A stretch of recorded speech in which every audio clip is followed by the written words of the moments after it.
What's up, everybody, and welcome to Shapes of Gaming, the weekly conversational podcast all about video games that's unedited, unfiltered, and unhinged, which this episode is definitely going to be unhinged.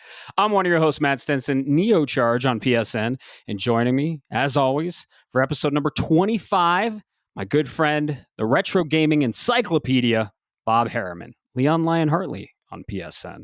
What's up, dude? Leon has entered the chat, everybody. Indeed, he has. He has on this brisk fall evening.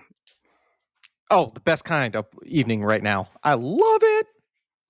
You know what? It's getting a little colder here. The snow's hitting the mountain. I just picked back up a hobby that I put down for a while, which we'll talk about in the life stuff. But I gotta say, when you're in the sun in like 40 degrees here, and it's that bite of cold, and you breathe in really heavily, and it's just like a nice crisp mountain cold air, but you're in the hot sun. That is something, man. That is something. Yeah, no, you're absolutely right. That's what I love about this new job of mine outside of this lovely community we have. Like I go outside. Sometimes I got to work on equipment and we'll drag it out there to the parking lot or whatever it is. And it's that right time of year. One part of the building, I'm in the shade, but then if I stand in the sun at like 8:30 in the morning, you get those direct beams and you stay warm, even though it's like 45 degrees outside. I love it. I wish it could stay this way all the time. Yeah, it's insane. And people don't understand it, but there's like it's a crazy paradox in Colorado because you see the temperature, but if you're in the sun, you feel completely different. It's like 20 degrees more. It's because of the thin air, less moisture in the air, and we're higher up, so the elevation too. I know we talk about Colorado weather a lot, but you just have to be here to experience it, and it's unlike anywhere else I've been. It's a truly magical place. Yep. And you know what else is magical here? Pot. The beer. Oh, wait, shit. Wrong answer. Damn it. The beer. And of course, we are drinking two wonderful brews on this podcast. You want me to go first? You want to go first? Why don't you lead it off? I hear the anticipation in your voice. Well, Bob, it is my favorite time of the season for beer, or my favorite season of the year for beer. And I am going with the theme, and I have another Oktoberfest. This one's from Great Divide. Great Divide is from Denver, Colorado. They're another brewery from Denver, Colorado. And this is called the Haas. It is an Oktoberfest lager, seasonal beer. And boy, oh boy, is this a really good one. So I've been drinking it a little bit, and I decided to crack another one on the cast. I love it. Yeah, the Haas. That's got a good name. That's got a horse. If you had a little East Coast on there, drinking the horse. Yeah, the Haas, man. Don't hassle the Haas. right. So yeah, just dude, I love fall, and especially for the beers. They're like Oktoberfest is some of my favorite beer, and all the breweries go all out for the fall brews. So the last episode we actually named Witcher in the Brew. So yeah, we love our beer here. What are you drinking, man? Ooh, you got something dark. Oh yeah, it's winter times when you start drinking the darker beers. Well, That's right. We're in fall. I get it, folks, but it just felt good. This one's back from Wibby again, up there in Longmont. This is their Double Dunkel, which is a dark lager, so it's really heavy, with cacao and lagered on Madagascar vanilla beans. And I gotta say, the vanilla's kind of there, but this is very cacao upfront heavy, like you're eating a piece of 95% dark chocolate, which I love, for the record. It's not for everybody, totally get that, but it's heavy. It's a 7.5, I think. Very good. Dark chocolate's also extremely healthy for you because it's high in antioxidant. It's a natural aphrodisiac. If you don't know what that means, look it up. We're not going to explain it here on the cast. But chocolate, like your typical chocolate at gas stations and shit, it's all milk chocolate and it's cut with a shitload of sugar and a bunch of filler and everything. But if you get like a good dark chocolate with like 70 to 90% cacao, oh man, that's it's good for blood pressure. It's good for, you know, everything. So chocolate And gets a bad rap because of the gas station bullshit. yeah, and dark chocolate's just good. Eat it, folks. Yeah, it Trust is. me. It's funny. One of my kids, we're fairly convinced, has a very very light allergy to chocolate because Mhm. he loves dark chocolate just like me. The problem is if we get it from the store and I give, yeah, here, give you a piece, within a minute, sneezing in the car or wherever we're at. Just I'm Oh, like, oh, you must have an allergy to chocolate. But like lactose intolerance, it's not killing him. So we're gonna enjoy the fuck out of that food anyways. You just pay the penalty. yeah. Right. Exactly. Yeah, I can't do milk chocolate. If I do chocolate, it's always dark chocolate in small amounts, like maybe a piece after dinner. But yeah, milk chocolate is kind of disgusting to me. And the stuff at the gas, the Reese's and I mean, dude, a Reese's is really good, right? But I Mhm. love like the dark chocolate Reese's. You can get it at like Sprouts and stuff. But yeah, a lot of that stuff is just filler and it's way too sweet. And yeah, dark chocolate over milk chocolate, folks. How's life been, man? How you been? It has been it's been pretty good, to be honest. Finally settling in after not having, having an exodus, if you will, of members of the household. Don't worry, folks. It was all on good terms. This was them moving and doing on into their adult stuff. But Hmm. I sat around this weekend. My wife was working. Um, Naturally, I did my usual Saturday vibes and the usual house stuff. Got out and did some yard work so I could get in the sun. But then Sunday, I said, you know what? I haven't had a true day off in probably 4 months. So I just sat down and I probably put between 12 and 15 hours into a game, which I'll talk about later, on Sunday alone. Uh, it was a gaming marathon, if you will. Nice. But yeah, man. I apologize, folks. I forgot to stream it, so don't go looking. I'll get you. I owe you one. But yeah, man. How the hell you been? I've been good. I've been good. I'm excited to hear about that game you're talking about. I know what it is, but I'll keep it as a surprise for what we're playing. I've been good, man. I picked up a hobby that I used to do lightly and not to an extreme level. I picked it back up, and I'm going to an extreme level with it. So I picked back up snowboarding, and Ooh. Saturday because I have my new roommate. He is a skier, and he got the Epic Pass and is going up to Breck and Keystone. These are like ski resorts, right? They're mountains. You either snowboard or ski down. And he said, he was going up every other weekend, starting in November. And he's like, "You want to join?" And I was like, "Well, that's a ride to the resort, and I've wanted to pick up snowboarding again for a while." So I did. I got the Epic Pass. I went to the local shop here that sells used snowboarding equipment, and I don't know if it's fate or if it's the universe talking or whatever the fuck happened.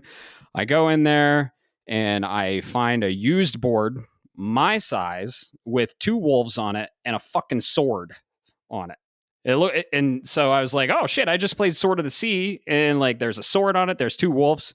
So yeah, I bought myself a Rossi snowboard and put 32 phase bindings on it. And I got some Solomon boots. So I am very excited to get back on the board and go back to the ski resorts. Dude, the Breckenridge, I think we talked about it on this cast before. It's basically like the adult North Pole. And when I went up there last time, I was like longing for the slopes. I was like looking and I was like, oh, fuck, I should have brought a snowboard. Uh, and ever since then, I'm like, man, I really need to get a snowboard again and get back on the slopes. Because I got to tell you, the only time I like snow is when I'm on top of a mountain and there's a snowboard strapped on my feet. So I haven't been on the slopes for a while. I'll probably start on the greens for a little, and you don't rush it. If you ever like go snowboarding on a mountain, don't dive right in, right? Because you will go down on your ass if you don't know what you're doing. And I did that a couple times. And you will fall, and you're going to fall all over the place, but you'll eventually pick it up. And I'm very excited to get back on the board. So I one wheel a lot. The one wheel is basically snowboarding on concrete. So I just got to do some leg strengthening, and it's going to help for leg strengthening for MagFest. So I'm very excited to get back into snowboarding. Yeah, dude, that's awesome. I've never been boarding. I've done skiing, but come on, man, live a little. Just go to the black. Just go black and just No. right in. Dude, you can break shit on blacks. He's referred to black diamonds. So the slopes they're categorized, right? You have your greens, your blues, and then black diamond, double black diamond, and then your back country. Your back country, you can get buried in the fucking snow, and no one's ever gonna find you. You got to go with a buddy. And the diamonds and black diamonds, some of them aren't groomed. Groomed meaning they actually like get the shit out of the way so you don't run into stuff. So yeah, it is a dangerous sport. You got to be smart about it. You got to be prepared. You got to dress for the occasion, of course. So yeah, I'm gonna take it slow. I haven't been on the slopes in a while. This is the first board I've owned in a while, and I'm very excited. But yeah, it is a dangerous sport, and people break shit a lot. So I'm trying to be smart about it. So remember, chicks dig scars. All right, you'll be okay. oh yeah, yeah they do, and you can get scars from snowboarding. But yeah, I'm excited for that. Yeah, I've been doing some meal prep. That's been fun. Back at the gym. So been trying to really take care of myself and evolve. So No, I respect that. You do mention meal prep. I made the first batch of my chili for the season this last yes. week as well. Um, Man, it went a little. It's not, oh my god, spicy, but it'll definitely kick you in the nuts if you're not anticipating it. And for the for the those who can't see, oh wait, that's everybody. Sorry, folks. I'm kidding, of course. But I do. It's a red bean. I know Um, if you live here in Colorado or you know anything, there's all kinds of chilies, but Colorado's known for its green chili as well. Throw some mhm, pork in there. Unfortunately, I didn't get the opportunity to go to the local chili festival back in this would have been August, September timeframe. So because I couldn't get the chilies there, I can procure them, but they're only good when they're fresh off the vine mhm, and sold. So unfortunately, probably no green chili this year. But yeah, made the first mhm. one nice and spicy. Got to dial it in. The first one's the Oh test yeah. of the dipping back in. It's been 9 months, and now I'm going to slowly build it up. And by November slash December, it'll be perfected right back where it needs to be. Hell yeah. I can't wait to try it. I have a lot of ground beef from Ranch Foods. I can throw a couple pounds your way, and you can use it in the chili, and then Mm. you can give me a little extra of that because you They make some do. damn good chili. I appreciate that. Yeah, they do have some good ground beef. I like using their stuff. Mhm. And if I can, I'm going to get on my little soapbox here for a moment, folks. I've heard a lot of different things. Trust me, I've heard beer using that to make your chili is amazing, and I've tried it, and I don't disagree. I know dark chocolate. Trust me, I've tried it. Just keep it simple. Technically, Kiss is just keep it simple, stupid, but just keep it Mhm. simple. Use fresh ingredients. If you can get them locally sourced, even the better, and just use simple ingredients. Don't use a bunch of salt. Cut that crap out. Let your spices seep through, and then you slow burn it for 12 hours or more if you can, and boom, you got yourself a perfectly viable chili. Don't shortcut it is the moral of this story, okay? Yeah, everyone loves their shortcuts. I make pumpkin chili. I will instead of the tomato puree, I'll put pumpkin puree. So Mm. maybe I need to make that because in this season, right? Halloween, I'll grab a pumpkin, I'll carve it, and before you carve it, you gotta gut it, right? I'll take the seeds, I'll roast them, and then I'll take the guts of the pumpkin and make a puree out of it, and then make pumpkin chili with a little bit of beef, some green onion, some black and red beans, some pico de gallo, freshly cut, of course. Yeah, it's good stuff. And then a little cinnamon in there in the pumpkin chili. Yeah, I gotta Ooh. make it. Ooh, Yeah, I want some. we'll have a chili day. And I might smoke it this year too because I got a smoker. So mm, it's Mm. making me hungry. Talk about it. Turn that Uh, pumpkin, make it into a mead while you're at it too. oh yeah, interesting. I've never had pumpkin mead, but now I'm curious. Curious. We love alcohol. We love food, and we love Colorado here on this podcast. But most importantly, we love video games, and that's why we're here. First off, we have a Discord that you can join if you're not part of the community. You can join that Discord and talk all about video games. We have food channel, we have anime channel, might start a snowboarding channel. Who knows?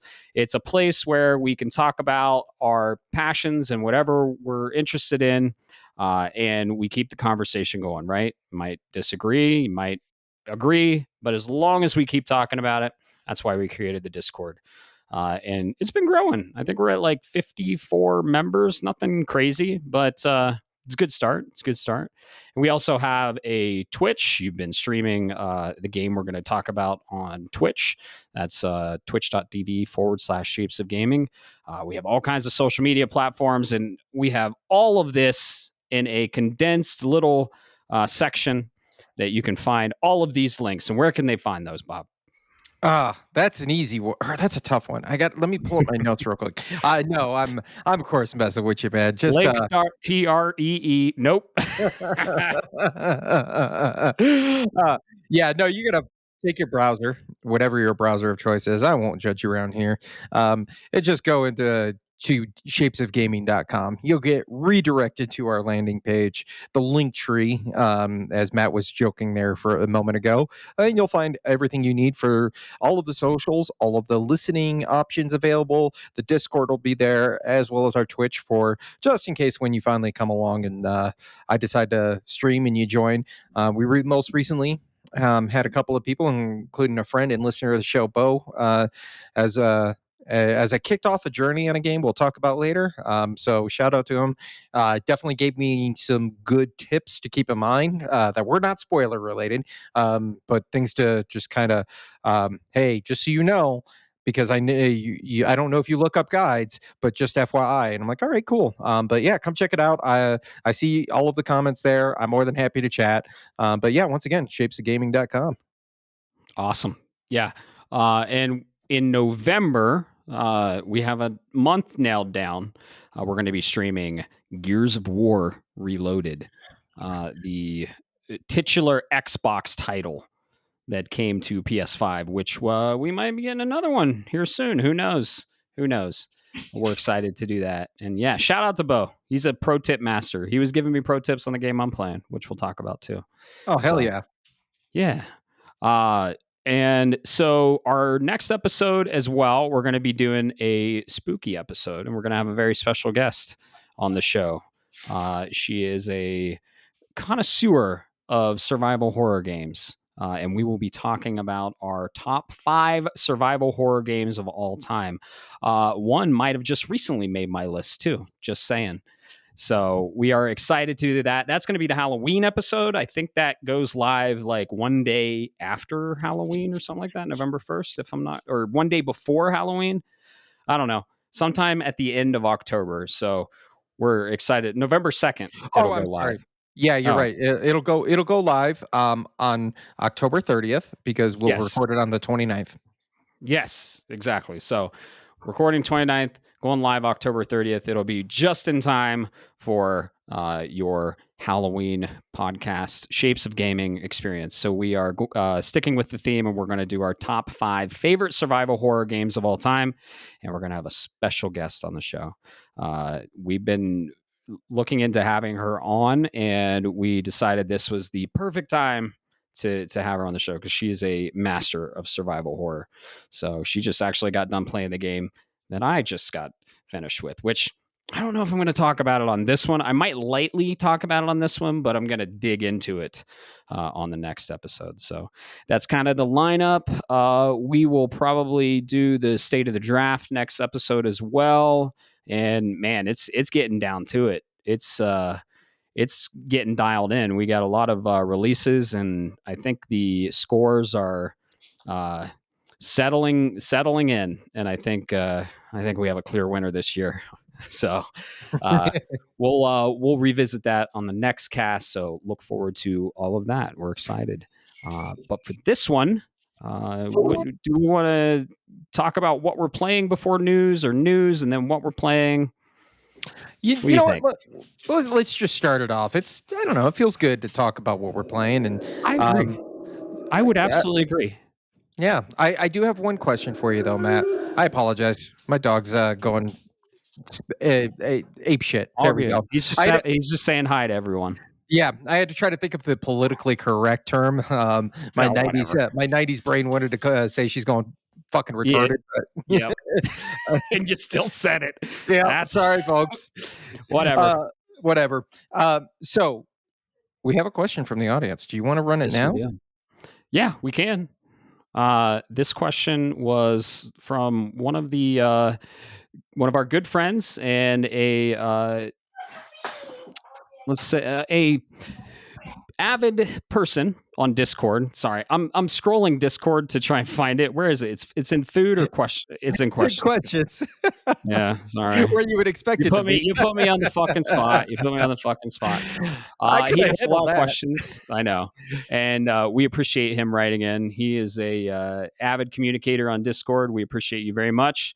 That's all tier 23. He's got a really good question here, and he wrote, "If you could live in any video game world, which game would you pick and why?" Have you thought on this? I've thought on it a little bit. I have like top three. I'm trying to nail it down to like a top one, but I think I have an answer for it. You think What's you have your an answer? answer? All right. So, all right. Well, I had two that were in my head for the most part. Hmm. Mostly because there's two ways to look at this. Follow Hmm. me, folks. Follow me on my journey. You could pick something really spicy, or something that you're really passionate about. Like pick Final Fantasy VII's world or Final Fantasy 13 or whatever, right? And it that sounds good until you realize some of those worlds are war torn, right? Yeah. But then there's the other side of that, right? That's the Animal Crossings, the Harvest Moons, the cozy games that will make you say, okay, it's safe enough because there's no war, there's no famine, there's no natural disasters that you know about. Um, and I thought about this when I was sitting at work all day. I couldn't really come up with a logic. And you know what? I think I know where I'm going with this one, Matt. I am taking the world of the Elder Scrolls. Oh wow. You know what? Because Talk about a war torn world, though. yes, hear me out, okay? You could be a farmer, you could be whoever, right? You can be a mercenary, and as long as I train in the arts of magic, which there is no, hey, you need to be magical. You can do it. You just got to study. I could be a badass shooting lightning bolts out of my hand and fireballs out of my genitals or whatever, right? And could be slaying dragons and beheading orcs if I want. Or I Hmm. do have the option of just living a quiet life inside the city. There are options there. And then And getting killed by the main character. you're talking a lot of shit for somebody that's in quick save Greeting, range. greetings, traveler. Ugh.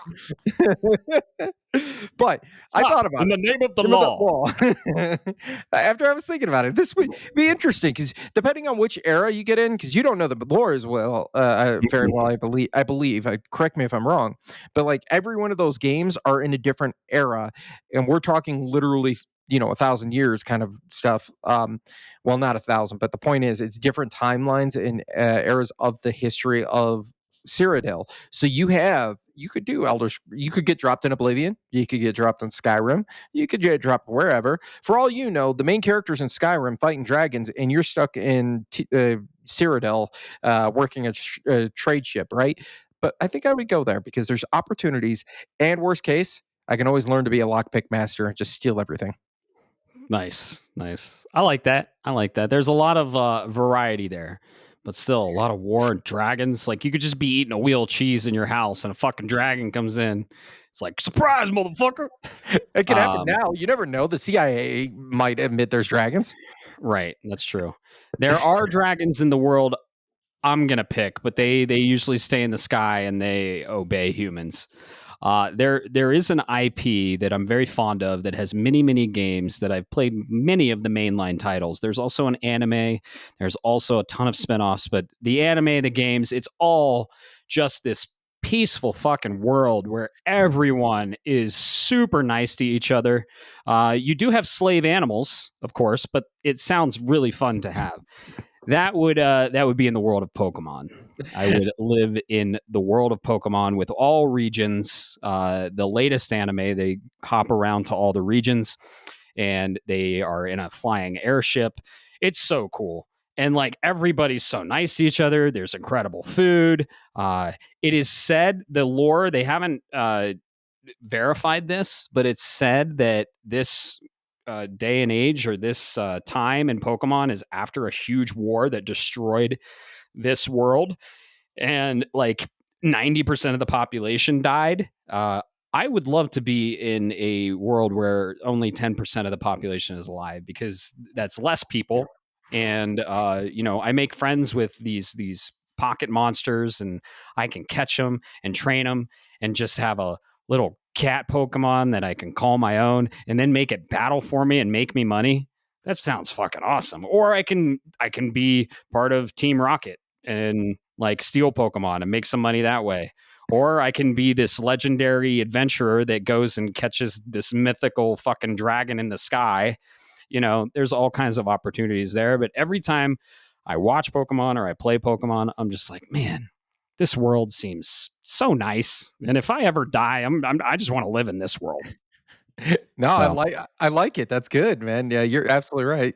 that's my answer for sure. That's a really good question, and really good in-depth philosophical question, honestly. Yeah. I Yeah, like it. you know what else you can catch in the world of Pokemon, Matt? Herpes. No. A Starmie with fucking 10-foot legs. Oh yeah, no, we don't talk about CA. We don't talk about CA. I'm gonna steer clear of Lumio City, but I don't know that one detective chick in the game. They, dude, they're not even rendering windows or balconies on the buildings, right? It's just a fucking texture. But the ass model on this chick, she's 21, by the way, verified. I had to check. The ass model on this chick, oh my god, Game Freak was like sculpting it, man. I forget her name. I haven't even played the game. I probably won't play the game. I'm not a big Legends fan. I'm just a mainline fan.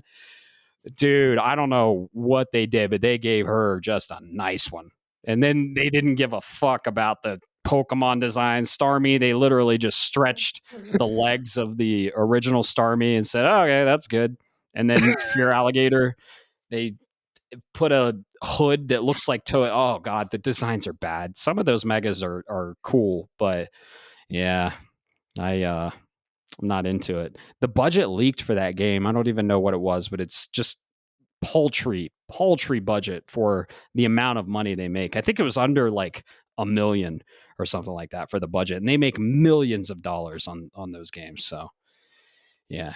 What have we gotten into? What have we gotten ourselves into? If you're curious, just look up ZA detective ass.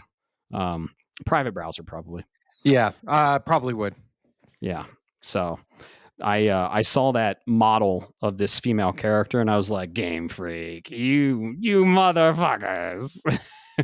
You can't render windows and you can't render balconies, but boy oh boy, can you render that. Someone had fun with that character model, I'll tell you that right now. So Oh, I can't wait for the deviant art, if you will. Not because I want to check it out, but because I just love the concept of people just doing stupid stuff with these oh dude, characters. even Game Freak and the Pokemon Company are leaning into it. I'm surprised Nintendo lets it go. There's a trainer with a Lopunny, and if you know Lopunny, the Pokemon, and he's a like a deviant. He's like, yeah, me and my Lopunny, we're just chilling, and he's like got the eyes, and then there's this one where you go up to a trainer, and he's like, I wonder where water Pokemon get their fluids from. Is it bodily fluids? And I'm just like, dude, this is a children's game. What are you doing? Yeah, Oh, that's great. the Oh, lore of dude. Pokemon goes deep. There are some rabbit holes. Yeah, I can confirm. I have watched hours upon hours of. I've watched way more videos around Pokemon than I than I have played the actual games. Yep. So, yeah, that's rule 34 for you. If you don't know what that is, look it up on a private browser. Anyway, that was a great question. Love it. Keep them coming. If you want to ask a question of anything, video game related, food related, we'll answer anything on the cast live. We'll give you a shout out. So there is a question section in Discord that I apparently forgot about when I was looking up this question. But yeah, you can ask them there. And thank you so much, Altier 23. We appreciate your question. So Yeah, keep them coming, man. definitely, definitely. Uh, so what have we been playing, Bob? I don't Uh, I don't know how much I want to get into mine because I want to save it. I mean, it may or may not be on my list. Honestly, it's that good. do you want to start there and you kind of go do a little Ah, flyby because yeah, I got some things to say. definitely. I have been playing. Let's see. Did I talk about 100%ing Silk Song last episode? I think I did. Yes, yes, you did. Yeah. Okay. So Silk Song, put that to bed. Sometimes I'll just go on the app icon and go to it, just listen to music and be like, oh, I love and hate this game at the same time, but this is nostalgic already. Anyway, no, I started Cronos The New Dawn. And not only started it, but I finished it. And then I not only finished it, but I loved it so goddamn much that I started it again on New Game Plus. I won't get into it too much because I do want to get into it for our next episode. So spoiler, this is on my top 5 survival horror games of all time. It is that good. If you like Dead Space, if you like Silent Hill, if you like Alan Wake, if you like Resident Evil, like all of these are incredible IPs that the developer wears the inspiration on its sleeve. It runs beautifully. It looks gorgeous. It's in Unreal Engine 5. And the story is engaging. The characters, the facial animation on the models are top tier. And this is a double A studio, I believe. And it's Bloober. They made Silent Hill 2. They made The Medium. That was their IP, but they released this. And I saw the first trailer and I was like, ooh, I'm interested. Then they brought out this next trailer that encapsulated me. I was like, oh shit, this game's going to be good. The only reason I didn't play it on launch is because the physical version was delayed 2 weeks for some reason, and everyone knows that I buy the physical versions. Also, we had Borderlands 4, and I wanted to finish Silk Song. So I did want to finish those and then get into this 4 spooky season. I streamed the whole thing. I absolutely fucking love this game. It's incredible. It's criminally underscored on reviews. And uh, it is just a tight, pretty scary survival horror game with a very twisty, original story. Uh, I fucking loved it, man. Really good game. Really good game. And don't sleep on this one. If you like survival horrors, you got to go play Kronos. I know the reviews are like 74 or whatever right now. It's a lie. Just like the Tron Ares scores out there. Don't listen to everyone. Don't listen to everyone. Don't listen to the internet fucking brain meld of idiots that are saying that these okay, it's art, it's subjective, okay? But like it's cool to hate on stuff when everyone else hates on stuff for some reason on the internet. It's like, oh, everyone's hating on this, I should hate on it too. And I have a problem with that when you haven't seen the content, right? If you watch the content, it's not for you and you're like, I hated that, that's okay. That's a subjective opinion. But Yep. if you're like, oh yeah, I'm not going to go see Tron because it got bad reviews and everyone's hating on it, and I'm like, oh, did you like the first and second one? Oh yeah. Oh well, don't fucking listen to everything you hear on the internet because both of these things. Tron Ares is getting hate. I love Tron Ares. I saw it 3 times, so I think I have a good idea of if it's a good movie or not. I thought Jared Leto was great in it, and I think it's one of his best roles. And I think the same as Kronos. Like people, I read some of these reviews, and they're like, "It's too hard. It's got too much. It's got too little resources. I feel so underpowered." It's just like, dude, okay, get another reviewer to play it that's better. Because like I ended this game with like 35, 40 fucking shotgun gun rounds that I was saving for the last boss. Oh, And damn. yeah, it's manageable. If you've played Resident Evil, you know the resource is scarce. Resources are scarce, and you just got to be smart. You got to make all your shots count. You got to not get hit, and you just got to play smart. But yeah, a lot of reviewers were like, "It's too hard. They don't tell me where to go. I don't have a fairy or a voiceover telling me what to do every fucking second of the game." It's like, no, it's not going to hold your hand, and it's going to beat your ass at first. But you fail, you learn, and you adapt, you dial it back in, and you overcome what you thought was unachievable, just like Silksong. So, yeah, I don't agree with any of these scores. I think it's criminally underrated, and I'll say more about it on the next episode, and I'll give my final thoughts and final score of what I think it actually is. So, spoiler alert, I loved it. Yeah, I'm glad you hear that. Dude, so I gotta ask, because I really nobody's really talked about this, at least in the reviews I've viewed, and I know I've seen it on your Pro and on the Great Rig. Saw what 10-20 minutes of it. Overall, though, what's that technical performance look like? Because I only saw the one snippet, so I'm curious here. No problems whatsoever. I think it had some frame issues, maybe 1% of the time, but 99% of the time it ran flawlessly and it looks gorgeous. The lighting in the game is gorgeous. They did a incredible. It's one of the best looking games I've seen, and it runs beautifully on the PS5 Pro. No issues there. Maybe some minor frame drops and some heavily populated when they're rendering a lot, but nothing game breaking. I would even say maybe 0.5% of the time it had some frame drops. So it looked and ran beautiful. Dude, I'm so glad to hear that, and I only bring that up because, well, the game I'm playing, we'll talk about, has some minor issues. So I was kind of curious, be a double A to What? double A kind of comparison. Yeah, yeah, definitely. Is the game you're playing, is that in UE5?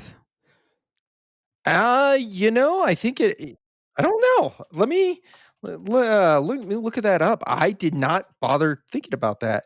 Yeah. Uh, I Because guess, UE5 is having some issues across the board. I was expecting Kronos to have some issues, but they're not there.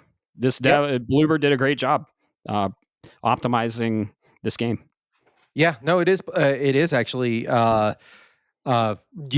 So Yeah, I'm really glad. The Blooper team's really showing their strengths, and they're coming out in full force lately. yeah, Uh, they are, and I and respect I'm it. I'm very excited for Silent Hill 1 because I think this was a piece of news, but they confirmed that they're working on it. So love to see a new IP.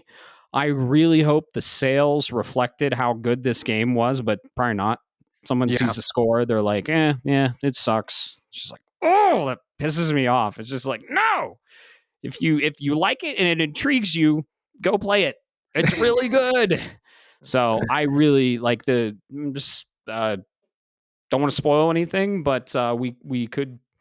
It doesn't close; it opens it for a sequel, so it keeps it open ended. Let's just say that. And a lot isn't explained. There's a lot of theory crafting here that I've been talking to a lot of people that have played the game. Shout out to Bo, Carrie, and we've been kind of theory crafting. Like, what do you think about this? And it's really interesting to hear. Like, that's the great thing about having a conversation after the game. Right, is the theory crafting and the things that aren't explained, like, oh, what was your interpretation of this? Or, oh, what do you think is happening here? Or, oh, what do you think is next? It's just so fun. So I like storytelling that's a little more open ending, because you do get these conversations and you get these really cool theory crafting discussions. So That's awesome, man. I absolutely cannot wait to play this game. When I finally get there, of course. When, right? The story of yeah, 2025. right. When? I would definitely recommend try and finish it before the end of the year. Uh, I beat it in 20 hours. So Oh, yeah, all right. All right. So it's digestible. And I heard New Game Plus is kind of the way to go if you're, yeah. But excuse me, if that's you that. really want to get into the story and like really complete this game. Right. And the length isn't indicative of how long it is. I don't even know how long to beat has on it, but I take my sweet fucking time and I explore every nook and cranny. And I got 96% of the collectibles in this game on my first blind run. So, and I got all the main collectibles, let's just say that. Uh, yeah, I did a really good job with this game, and I think I took longer than most people would, but man, I had a blast. And I think 20 hours is like a sweet spot, 20 to 30 hours. And here's the thing, I'm playing it again. I want more of it. I'm gonna play it after this cast because I'm on New Game Plus. There's some stuff that is added, and all your shit carries over, and there's a lot of upgrades that I really want to test out. So yeah, Awesome, man. So glad to hear that. yeah. I'm excited for you to play it so we can talk about it. It's Maybe really good, dude. yeah. So good. Everything you're saying tells me like I'm really curious. I like theory crafting. I think I know what the main collectible you're talking about is, or at least I know one of them. And I'm like, I have to do this. I Exactly. want all of these Yeah. I found items. them all. So Oh, really? speaking of which, don't say anything. Yeah, that's funny. That's so funny. That's so ironic. I love that. Oh, We can't say anything, but yeah. It might have uh, been. Was it in the marketing? Well, it was in the marketing, but the context wasn't there. So we'll let people be surprised when they finally pick it up, because you're gonna fucking play it. You're gonna go out there, you're gonna get Kronos, and you're gonna fucking play it. yeah, And yeah, so I'm talking to the audience, not you. I know you're gonna play it, but everyone here listening is gonna go right now after this episode. After this section, you're gonna finish the episode, right? Then you're gonna go and you're gonna go buy fucking Kronos and you're gonna go play it. And you're gonna talk about it on Discord. And you're gonna love it. And we're all gonna theory craft. And I'll create a spoiler channel for Kronos. So that is your mission, everyone. go So forth and do great things. indeed, indeed. What have you been playing? I know one main game you've been playing. You've been playing a couple others. Yeah. I can't wait to hear your thoughts on Let's see. on So the short answer, folks, is expect me to fully be playing my usual in and out games along the way. I've been playing a lot more of the Puzzle Quest. Unfortunately, it's kind of coming up onto the edge of something else that I'm really interested in and I want to play because it's a great Portal game. Plants vs Zombies Replanted. Oh, Uh, nice. so it's stuck in this position. And right now is a great portal time for me because I'm watching a lot of esports stuff.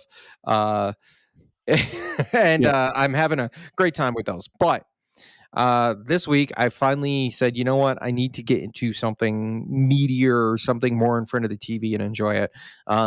So I decided to go ahead and break out my copy since the wife gave it to me early, and I've been playing Hell is Us. Yeah. Um, so this has been it's been developed by Rogue Factor, so it's very double A. I'll say that. I'll start off right there. Right. This is a so the marketing is this game about it is no map, no waypoints. You're gonna have to figure out how to do things on your own, right? And that is a good sales pitch because I think that's probably the best way to truly sell this game. Because if I try to tell you what genre or what it would have the elements and use it and say that, you're going to end up with that word salad, if you know what I mean. Because this game, it fucking it rocks, man. If you're willing to overlook some of the small things, this game is really special. There's something to it. So the very high overlay. Sorry, folks. This is kind of like I'm not giving you spoilers. This is just the setup, right? You are literally somebody who goes into this country that's within our world, but has been isolated. Kind of think, where's Black Panther from? Remind me. Wakanda. Yeah, I think kind of like Wakanda, right? You go in and you're here to find somebody. I'm not going to say anything beyond that, but you're here to find somebody, right? Well, the game's like, cool, go find the person. Here you go. You got to go walk this way, and then you're going to find what you need to do, and you're going to naturally do your story progression. But a few, like an hour or two in, you're going to find that you're actually stepping into some shit because this country is torn and it's war torn by two. You find yourself stuck between a religious war, is the short answer, between two different factions. They absolutely hate each other. So I'll let your imagination take wild from there of the kinds of things. And from a story perspective, I really like the way this game kind of tells itself, um, in terms of, uh, for example, you get a lot of, because it's a fake country, you get fake religions, for example, or fake ethnicities. Um, and then at some point, I came across one of the a character, an NPC, and I was talking to him, and they actually, you ask, and you can ask about the world, and you'll get more background. And one of them actually explained it and provided it in a parallel and said, well, this faction's more like a conservative. This faction is more like modern day Republicans in America, and things of that nature. And it kind of helps bridge that gap so you get a sense of how, what's really like, what are these people's opinions, what are their thoughts, what are their emotions, what are their drives. And I think it's really cool in that. The story, sometimes the writing sometimes can, and this voice acting can be a little, I don't want to say a miss, but flat. um where you're like, why that could be really well delivered, but the voice acting is kind of like this and more robotic, Okay. and I don't appreciate it. It's serviceable, I think, is the best way to describe it. Um, and but outside of that, from a technical standpoint, there are some typical little bit of bugs you would expect out of UE5 AA game. There's a little bit of frame, not drops, but like stutters real quick. Nothing to impact combat, nothing to impact overall storytelling. But when you're in a big open area, because this game is broken up into big zones, and you travel along a fast travel system to get to them. Sometimes you'll see it where it's like you can tell the vegetation's kind of loading in, and it causes a split second uh dip in frames. But inside of combat, no issues. There are some weird audio stuff that I came across, but I don't know if it was the way I had things set up because I changed the settings from their default upscaling resolution to using Sony's PSSR, because I figured why not. I don't think that so, because PSSR deals with visuals, but you never know in tech. One thing can cause another. And it was very minor. It was only in one very specific area. And I only noticed it because I only noticed it the one time, and then when I did notice it, it kind of stuck out like a sore thumb. But outside of that, it was that one instance, so I'm not too complaining. But yeah, this game is a third-person puzzle action. It's got a lot of DNA from a lot of different genres. Uh, so it's got. Let's just get it over with. It has Souls light style to it. Okay. Um, yeah, your combat is very much a parry, dodge, attack, don't get hit too much kind of style.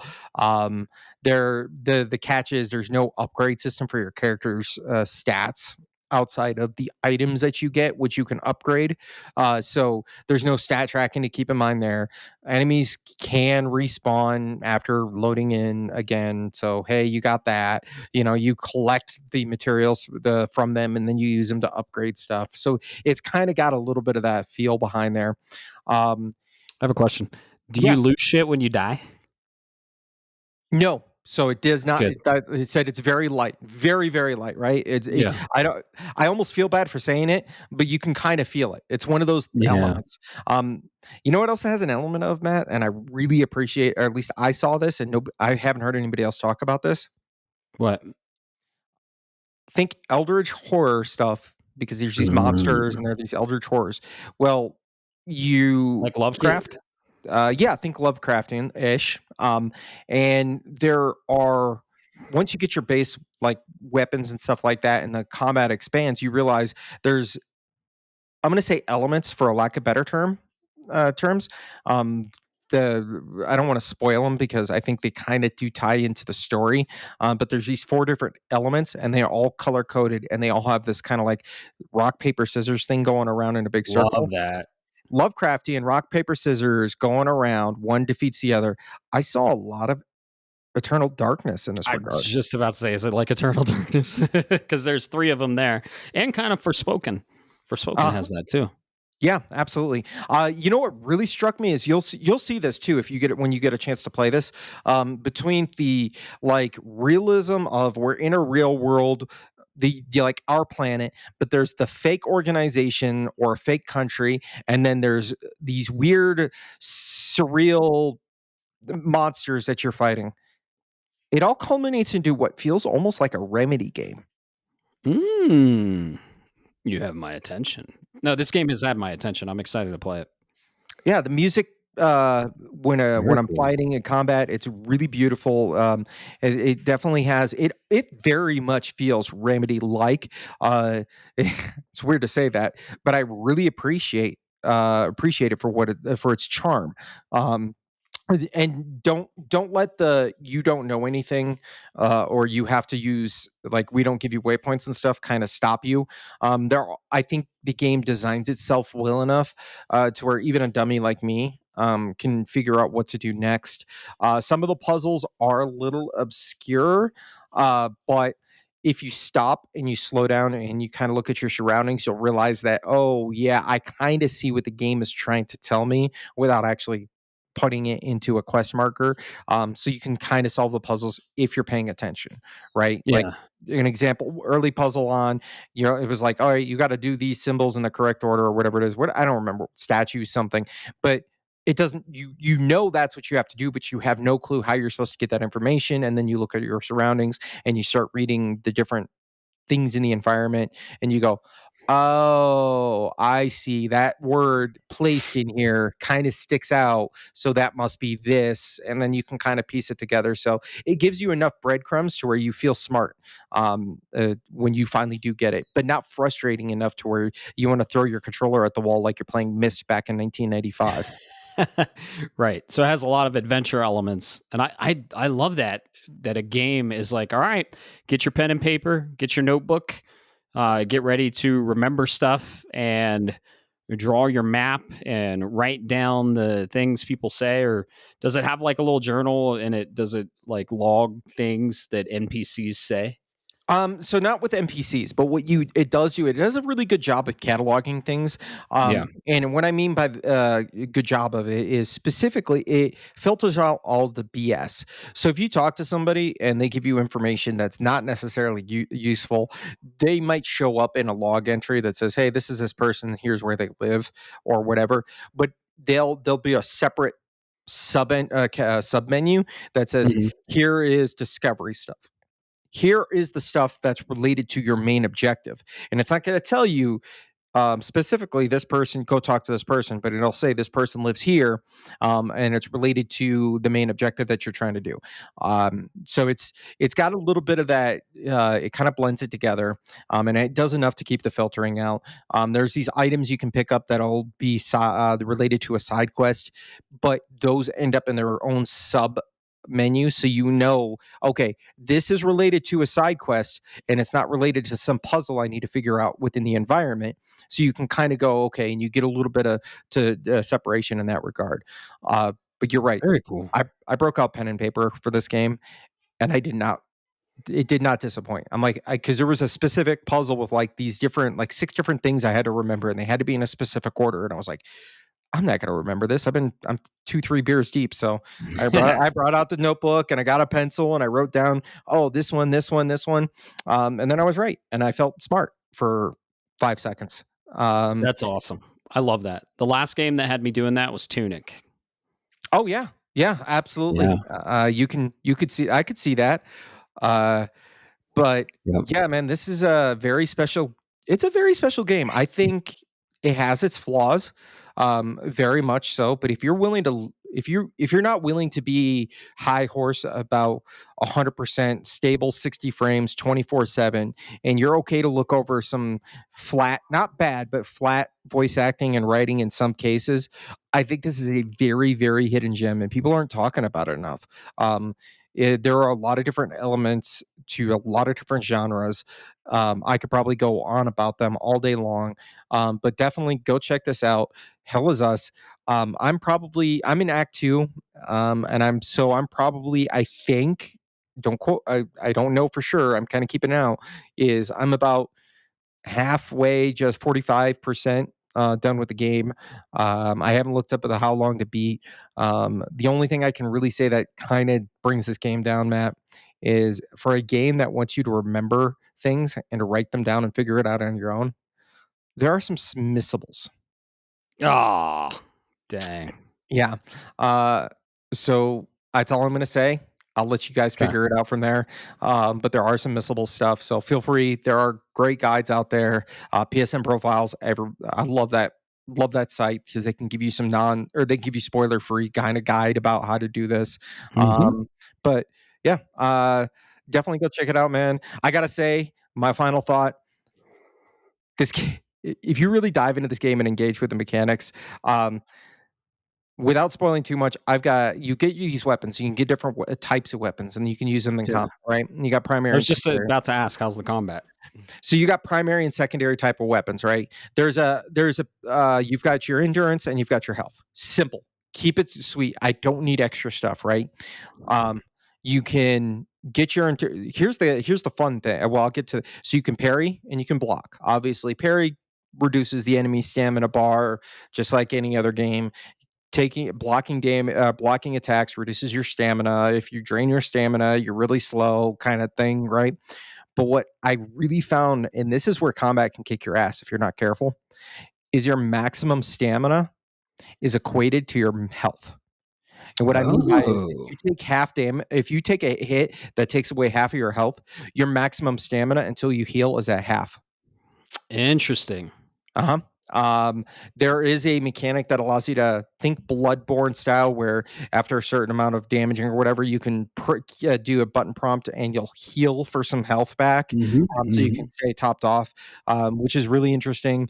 The enemy variety is not gr- it's not amazing, but I think the best way I can put it is so there's enemies and there's like 6 or 10 different types of base enemies, but each one of those can have a different variant, and those variants can come in different combinations. So you might see say a 6 or 10 same style of enemies, and their combo moves, but then they've got these other I'm trying to be very vague here. They've got these Sure. other elements that make them unique and make them Hmm. more of a challenge. And these enemies in this game will not hold back. This is not Ghost of Yotei Assassin's Creed where they come at you one on one. You will get gangbanged. No nice way Mm. to put it. I've walked into a room where literally a hallway where there was 10 different enemies, and I had to be like trail them along because if I walked in, I was going to get jumped like I Oh, was in wow. a So the enemy AI is pretty good? for the most part. Nice. It's pretty serviceable in that regard. Because I hate the one-on-one stuff. I don't want to say I hate, but it kind of makes combat minute when you're like, there's 5 dudes surrounding you and they all come in one-on-one, a la Arkham, Spider-Man, whatever, right? You know the point I'm trying to make. Um, Mhm. but yeah, they definitely come in. I gotta say, I got found a build that's so stupid because you level up your weapons as you Mhm. use them. So you Okay. can level them up to a certain amount, and then you have to improve them via a process, and then that allows you to continue to level them. But you only level them when you kill things or when you Mhm. use them in combat. I found these dual axes, and I've got what they call this augment of some kind, where you can go rage and you ignore all crowd control onto you, and I comboed it with this other rune that says you get health back whenever you kill something. So I Oh, just wow. drop this rune and then hit this energy and just go in and just go wham, wham, wham, wham, wham, and they can't stop me because I'm immune to be knockbacks and all of that. And then I Nice. just get health and stamina back as I kill things. It's a lot of fun. There's a drone. They for some random reason, I gotta say that's the one thing that's one of those story points where I'm gonna be like, just expect this. It was really awkward. You go into this thing, you find the first enemy.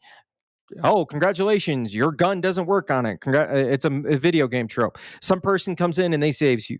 Oh my goodness, you get they saved you. Now something happens and you get their weapon and their cloak and their drone.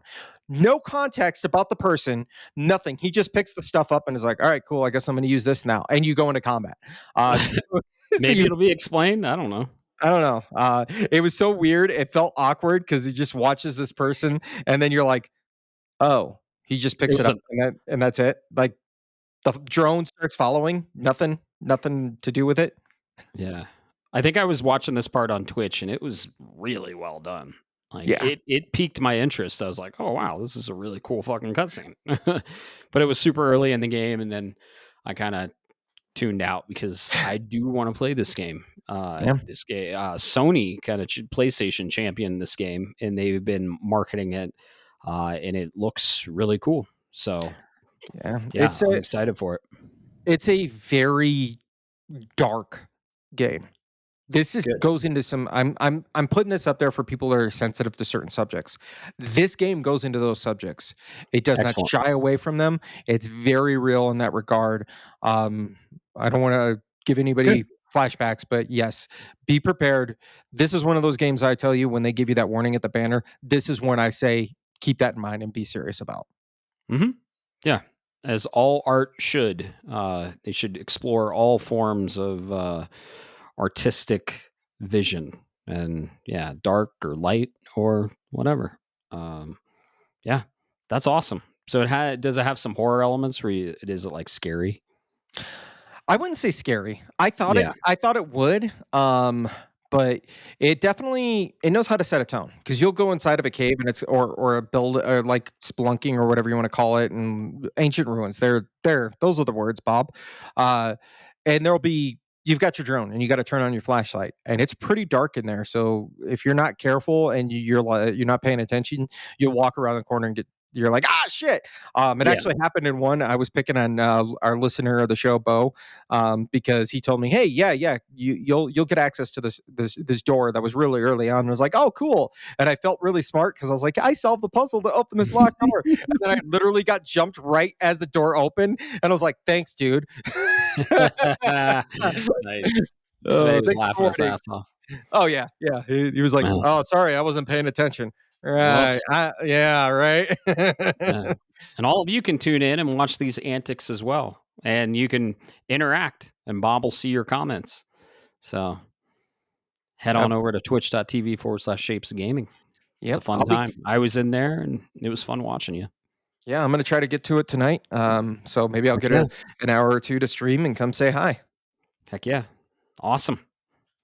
I'm glad you're enjoying it. All right. So But yeah, that's hell is us. Nothing else this week. Just assume okay. I'm playing other stuff in the background. Cool. Haven't picked back up Evil East Chronicles? Not this week. I Yeah. really want to get back into it. I've talked to uh Caleb, a friend of the show, and Mhm. I've seen he's been on it like a champion. I know Oh yeah. 100% I want to. Um, I gotta get around to it, man. But it Yeah. is definitely When? on Right. my yeah, it is definitely on my. I'll probably finish it by the end of the year. It's going to be an in and out game. Yep. Yep. Exactly. Yeah. After Chronos, I'm debating on platinuming it. I'm trying to wrap up a few more trophies. I like getting my list to like at least 70%, just because I'm fucking autistic like that. But I like the bar to be a little longer and the number to be a little bigger. It's so stupid. I am enjoying it though. I'll probably, if I get bored of it, I'll put it down. And then I'll probably play Little Nightmares 3. I heard that's short, and then I'll finally dig into Ghost of Yotei. Ghost of Yotei is the one of the first PlayStation first party games that I haven't played on launch because we just had so much shit. Hell is Us was on my list. I haven't even got to it. Ninja Gaiden Ragebound, haven't even got to that. So it's just there were so many games in September, and then it flooded into October, and yeah, Ghost of Yotei will probably be my November game. But I'm glad Hell is Us is good. I'm glad you're enjoying it, and it's on my list. But who knows when I'll get to it. Yeah, absolutely, man. I definitely recommend it. One day, right? One day. One day, for sure, for sure. Let's get into the news. We got some news items this week that we want to talk about. One that I'm going to go into a very fucking heavy rant about that I'm really, I don't even want to. I don't want to talk about it until it comes up. We can. Oh my god, I'm so pissed. Save it for the end, bud. We'll save it for the end for you. Oh, we'll save it. Save it for that'll be a little nightcap for everyone. Yeah, that My way you can rant. that way you can stop the cast and you can feel stress free for a moment. All right, you'll feel Love it. get some things off your chest, right? Exactly. I may need another beer for this one. All right. Well, I guess without further ado, we'll just jump right into it here. Awesome. Well, so we'll start with this first one off. Unfortunately, it is sad news within our industry. This broke, I mean, literally the morning after, as you guys, our last episode went live. On October 16th is when I first saw it. I do want to say I pulled this from Game Informer, and I'll get to why I pulled it from them specifically. It's all around. But the legendary creator of the 3D Ninja Gaiden series and Dead or Alive and founder of Team Ninja, Damn. the developer, let me see if I can get this right, folks. Tomo no Bu Itagaki has passed away at 58, man. It's young. He wrote on his Facebook page, which was translated over to here in the West. It just says, "Last words: the light of my life is finally fading. The fact that this message has posted means my time has finally come. I am no longer in this world. I am entrusting this final post to someone important to me, which I'm curious about. My life has been a series of battles. I kept winning. I have caused a lot of trouble too. I am proud to say that I followed my beliefs and fought to the end. I have no regrets. However, I am filled with regret that I am unable to deliver a new work to all my fans. I am sorry. This is how it goes. So it goes." Poetic, man. It's Um, powerful. What a legacy, though. What a legacy. yeah, absolutely. He's got a huge legacy and a personality, man. From my understanding, we'll say personality online. I'm not going to go digging up things that I don't know about and speaking onto them, I should say. But yeah, I know you played the 3D Ninja Gaidens, correct? No, Really? Did you play any of the Dead or Alive series? no. Wow. Oh I've man. seen things on them, and Oh, I've watched content based off of it I love that. for sheer curiosity. I Yeah. know they're great games. I know 4 just released, and that's crazy the timing. Like I don't know if he was heavily involved in 4, but I mean he created the foundation for it, and to not see that release is unfortunate. Yeah, absolutely, man. I gotta say, I played not the Dead or Alive fighting games, but oddly enough, I got Why'd you play those, Bob? I really got into Dead or Alive Extreme Beach Oh, Volleyball. I bet you did. I bet you did. There is some Some really good physics the in that game. the physics aside, it Very was impressive physics. the physics aside and the outstanding beauty that is the game. It Yeah. they were legitimately good beach volleyball Oh, games I bet. that like, that was what's I bet. great, about I played a couple of Dead or Alive games for, like, a few minutes here and there, and that was what was really fun about his work is it was very over the top and, like, you could everybody was like, "Yeah, we see what you're going with here," Oh, but we appreciate it too. we appreciate it, but underneath, if you get past that, there's a really fucking solid game there, man. I know Yeah. the three I know that I played Dead or Alive Extreme Beach Volleyball for the gameplay. I did. That's what's Mhm. funny. Mhm. Oh. Anyway, what was this? Yeah. I watch it for the plot. Right, I watched it for the plot. Yeah. Oh, that's great, man. Mhm. But I do want to say I pulled this from specifically Game Informer, and I want to call out Yeah. people, call out something very specific. I got to get in my soapbox real quick, folks. Hmm. I've seen a lot of the legendary creator of Ninja Gaiden and Dead or Alive, folks. He's part of Team Ninja, which created the 3D Ninja Gaiden series, Hmm. not the whole Ninja Gaiden series. I'm tired. Get it straight, folks. There's a 2D series. In fact, we just got a Right. good one this year that came out a couple of months ago. So just be careful with your words. I hate the clickbaity articles and misrepresentation, but Right. yeah. R.I.P. in Right. peace. And You know what else Team Ninja was part of? what's that? A What are you going Metroid for? game. Ah, Yeah. wait, Other which M. other M? Yep. Mm, Yep. I So, Team Ninja and Retro Studios. Yeah. That's good, man. I haven't. I didn't play Other M. I really been meaning to. Yeah. Other M's okay. It's not like the best. I think they were part of Metroid Dread too. I think they did a lot of Metroid games actually. Let me look this up while you talk more about this. Yeah, absolutely. That is a good question. I will keep you in mind there, but yeah, this is a very sad. As we said in there, um, I just the one thing that I will say is I've been trying to find and nobody. It's been very quiet. I get it was a prominent figure. Culture differences aside, is still nothing about a cause of death, and it's been almost a week. I know it might Wow. take some time to get over. I mean, if I'm going to be on, it's just the social media post that kind of throws some red flags there. Hmm. But definitely feel for him and his family and anybody else that's really is a truly a fan out there. Um, Right. Okay, they only did Other M. They didn't do any others. all right, just So other they M. did, yeah, they did help develop a Metroid game, which is Other M. So Perfect. yeah, what a Well, legacy to leave behind. A founder of an awesome studio, part of the creation of some pretty good games like Ninja Gaiden Black. I've heard really good things, and yeah, he inspired and laid the foundation of Ninja Gaiden 4. So I want to leave a legacy like that. isn't that the dream, my friend? Yep, yep, Well, and that of course, he left the legacy of Dead or Alive Extreme Beach Volleyball. So I hope he's up there right now playing volleyball with his girls. Ooh, yeah, in those That's what I'd be doing. physics. Yeah, yeah, appreciating all those physics. Yeah.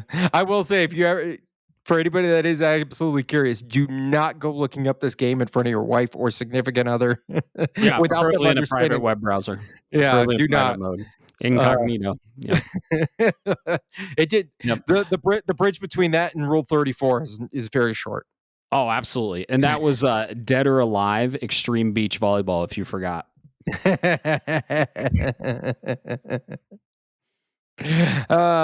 Yes. You're just a hater. That's all I know. hater. But No, I love that game. Not for the volleyball though. I did. It was Sure, did you play sure. it on Well, the Xbox? there are those who like they admit why they played that game, and those who lie.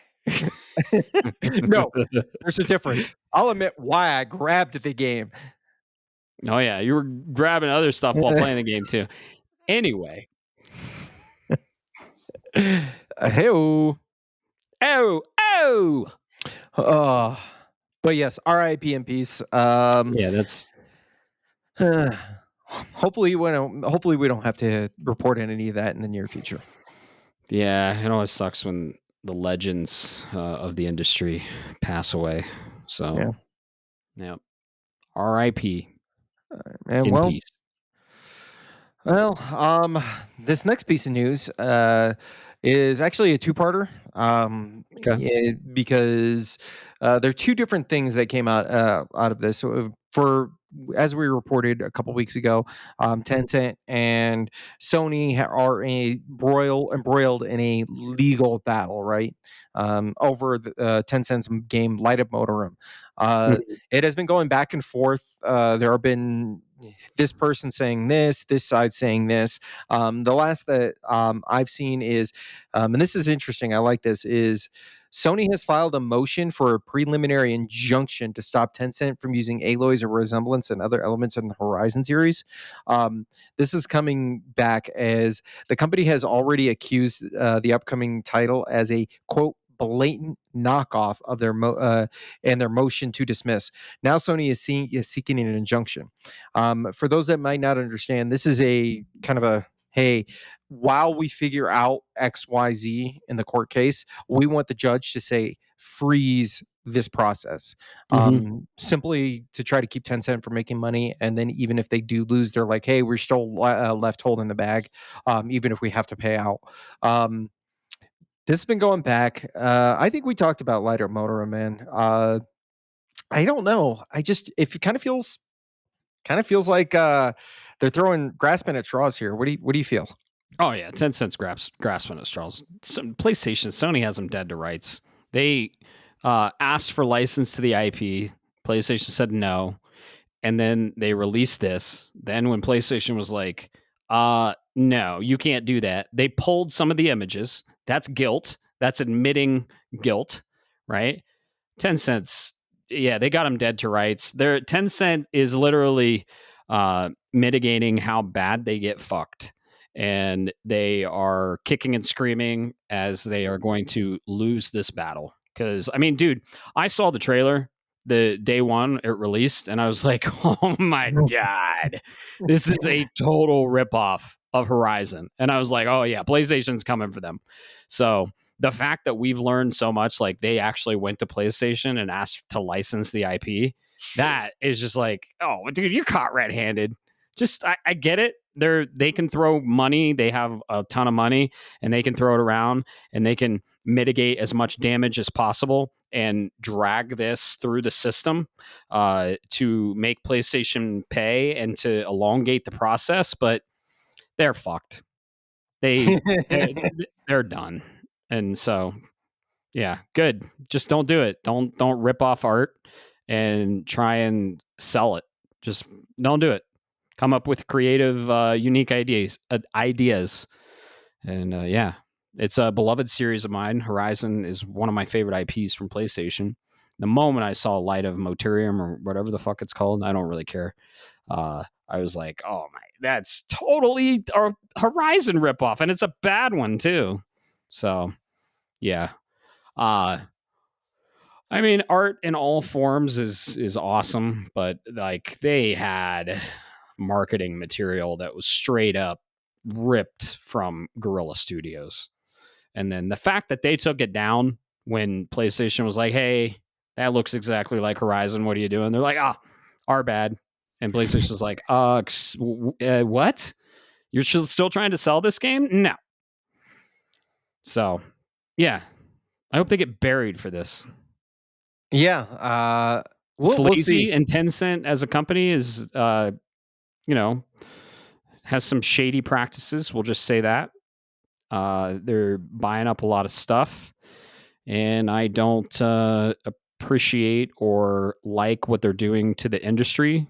And a lot of sellouts are happening, and they just need to stay in their own lane and make their own shit and not mess with the behemoth PlayStation's art, or you will get buried, and Yeah. that's what's going to happen. No, I think that's fair. Um, I So think yeah. I think this kind of brings, if I may, I think this brings up a deeper side of things that kind of goes unspoken of a lot of time, because while I do know that the filings are, through Sony and through a federal court in California, the circuit court there, um, Tencent's Chinese owned. Um, Yep. so even if you do get something, the question is how is that enforced, right? And this is not the first time that a foreign, let's just say foreign, uh, organization, if for lack of better terms, um, has. decided to get a little too close to the sun. There have been knockoffs, and I say knockoffs, and I know it sounds bad, but inspired material, and very resemblant, that's come out of no cut in the dice, quite frankly, China, particularly with the video game industry. There's been a lot of, hey, we have XYZ at home. You can find those short videos online. I'll let you Mm-hmm. folks go find them. Where it's like, hey, do you have Spider-Man? Yeah, we have Spider-Man. And it kind of pretty much looks like Spider-Man. It just says Spider Boy or Yeah. whatever. Right. So the point I'm making is I'm curious to see, even if Sony wins, how is this going to be enforced? Because that's a international relations issue between two corporate entities. Mhm. It's kind of like when you take somebody to small claims court and the judge says, yeah, they owe you $10,000. Congratulations, that's up to you to go get your $10,000. Exactly. And yeah, it's just, oh man, just make your own art. I don't understand. Like, don't rip off other people's art. And to be clear, uh, PlayStation and Gorilla aren't aren't in the U.S. either. They're foreign entities. PlayStation is from Japan, and Gorilla, I believe, is from where, UK or something. No, let me look that up. Gorilla Games location. Oh, Uh, but or Amsterdam yeah, I or believe so. yeah, Amsterdam, Yeah. Netherlands. So yeah, but yeah, they just have some shady practices. We have gotten some cool stuff from China. Like, not everything from China is bad. We're not saying that. We got the China Hero Project, and we got Black Myth Wukong. We're getting a lot of cool stuff. But this conglomerate over there is backed by questionable intent. Let's just say that. So do your own research. We're not going to get into it here. We're not saying everything bad. Everything from China is bad, of course, but there is some questionable backing and questionable funding for this particular large organization that is irking its way into the video game industry. So, which I don't appreciate, and it's happening on multiple fronts, and it's happening more than I would like it to. So, uh, start digging, do your research into what corporations are, how they're funded, and where they're getting their money from. And I'll tell you what, right now, the people that are funding are going to be pushing the agenda for these companies. Let's just say that. So I don't want to get too much into it, but yeah, they actually Tencent actually came to PlayStation. They asked for licensing of the Last of Us IP as well, and PlayStation was like, "No, fuck off." Yes, I also heard that. Yeah, The Last of Us was that. Sorry, my brain was Yep. thinking of something else. But yeah, which is really weird. They're dead to It, rights. They got them dead to rights. Sony's not going to give you The Last of Us to play I with. They're know. sure as hell not going to give you Horizon to touch. Yeah, they're Um, going to release The Last of Us at least 40 more times. They're not done with that one. I love The Last of Us. Love part one over two. Two's incredible, and you still got to fucking finish two so we can talk about it. But I'm a big fan of The Last of Us. And yeah, Tencent asked for that IP. They're just going around and scraping IP. They're trying to, at least, from stuff that's already established. Dude, make your own shit. Come up with your own shit and stop ripping off incredible artists.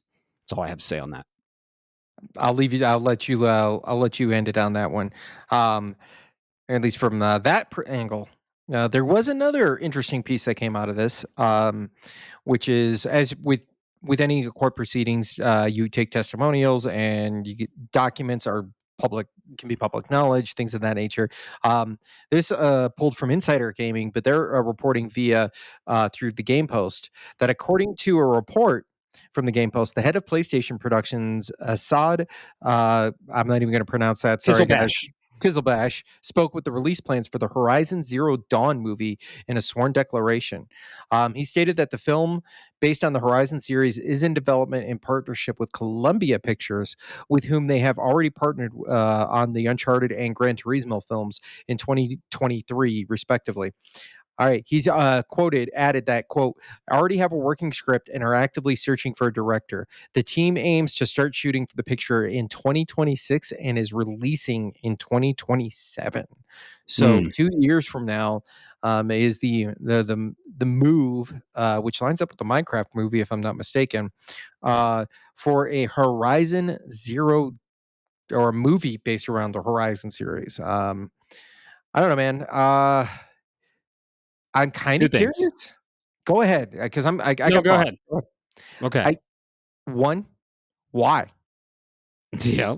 Um, I'm sorry. I'm sorry. I just gotta. I have to ask that because Horizon's gameplay, well, outdoes the a lot of the other aspects, right? And number two, quite honestly, there was some voice acting not by Ashley Birch is amazing. Don't get me wrong. I think she's an amazing voice actress, but I think the character of Aloy is kind of flat. Um, Meanwhile, there are other voice actors in there that are by far supreme, and unfortunately, they're It's no longer with us. it's explained by the lore. Yeah, that's true. That's true. I don't want to go into it, but it's explained by the lore Um, why she's subdued, and most people don't understand that. But I yes, the other voice actor, Lance Reddick, Yep. he did an incredible job with Silence. Fuck, dude, that was an amazing role. But yeah, that's Yes, ultimately what I ask is why, because of the Horizon experience is all about hunting robot dinosaurs in a post-apocalyptic world. which is fucking awesome. But yeah, and so I would piggyback on that with two questions, right? Uh-huh. Why, if they tell the same story, don't do that.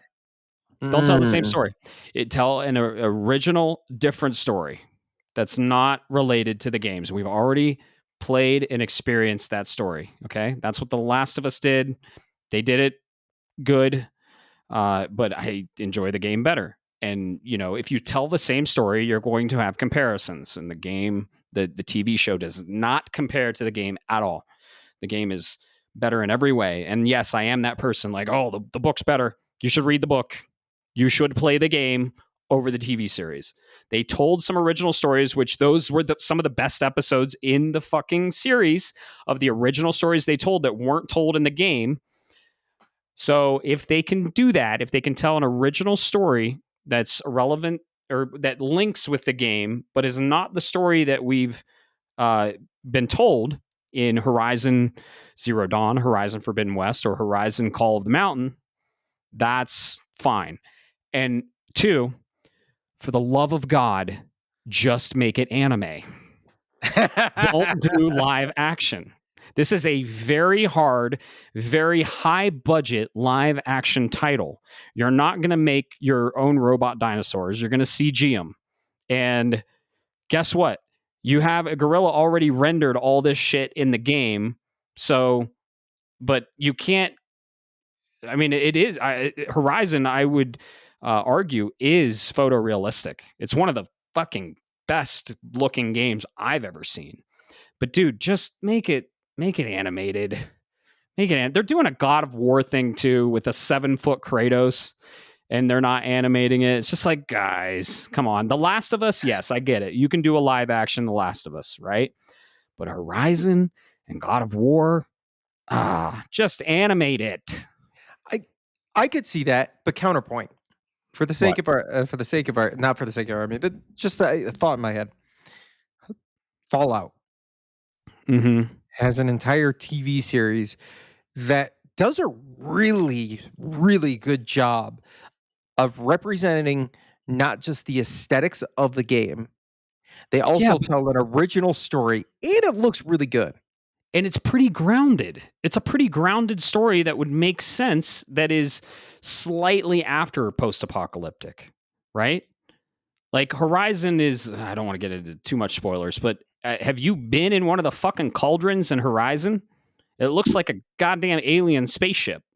There's Yeah. way more technical stuff going on in Horizon than there is Fallout. Fallout's pretty grounded. It's in, the next one's going to be in Las Vegas. It's in I don't know where it's based off of, but it's like a desert and there's human enemies, there's of course monster enemies, but they're all like monsters based off of the animals we have today.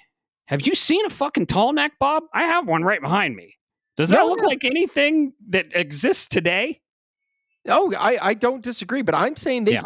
They could pull it off. You're talking about robot servants, and then you're talking about different types of. They got a we Fallout 3 has an alien blaster for Christ's sakes, right? That's Like true. something completely Yeah. out of this world. You can go in. All right, sorry. In one of the Fallout 3 DLCs, there is literally an entire DLC that takes place with aliens. Okay, that's all I'm Mhm, going to say. mhm. So you can But they do didn't do it. that in the TV series, did they? No, no, they didn't. They They were didn't. pretty grounded with it But because it's live action. who touched the tall necks? Aloy. She's the one that was crazy enough to climb them, right? Mhm, mhm. Go. You don't have to do that. Tell a story that's more grounded inside of the. You're right on the mark. I agree with you. You Tell gotta that have the part of the. machines, though. I think you could do it, and this is just my take. And I admit I don't know shit about writing a movie, right, nor a TV series, but Right. I think Yeah. I think you could make one or two of them be a centerpiece as part of like an end of a set piece, right? Like this is a Mhm, focal point in the story. This is when it happens. You don't need to include everything, right? But mhm, you can include one or two that makes the viewer go, "Oh, I get the idea of what's going on," because you'll have people mhm. watching this movie that might not have necessarily played the game. Right. And I love that aspect of it. If this drives people to be interested in, oh, there's a video game like this. Oh, it looks like this. That's awesome. If it increases, uh, interest and player count on the game, if it's kind of like a conduit to the game, that's awesome. I know the Fallout TV series increased like Fallout sales 400% or some shit like that. And then The Last of Us saw that too. Just don't tell the same story. Just don't do that, because if you're trying to funnel people to the game, tell a story like a prequel to Zero Dawn, right? Because I mean, the lore, right? You could definitely have a prequel to fucking Zero Dawn and tell that story. Tell the story that wasn't told in the game, that was just in the lore, and then point people to the game and say, "Oh, you want to continue this story? Play Zero Dawn. Oh, you like Zero Dawn? Guess what? Forbidden West is out. Oh, you like Forbidden West? Well, in a year from now, the third one's going to be out. The Desolate North. I don't know. So yeah, make it if you're making a conduit, make it a prequel. Show interest, or give the viewer interest to go say, oh, I want to, oh, this story continues. Well, I'm going to get a PS5 then, and I'm going to play this. That is how you do it. Don't tell the story. Don't be like, oh, here's The Last of Us told differently in another fucking universe with different characters. And it inspires you to play the game. Well, you already know all the spoilers of it, and here's the game, but you already watched it. Like, no, make it a prequel. I agree with you. If you just rehash the same thing, it kind of feels I Hmm. don't know. It feels cash grabby. Yeah, Is there, is there, dude, I'm so concerned what they're gonna do with the Zelda movie. I'm so concerned. Like, oh what are they gonna do? Are they gonna tell our fucking, like, sacred Ocarina of Time, like, timeline? Like, are they gonna do that? What are they gonna do? We have so many Zelda games. Like, Miyamoto's gonna come on and be like, "This is gonna explain the entire timeline. Enjoy." yeah, we finally figured out the timeline, folks. Yeah, Watch the we made movie. a movie about it. Yeah, and it's 53 hours long.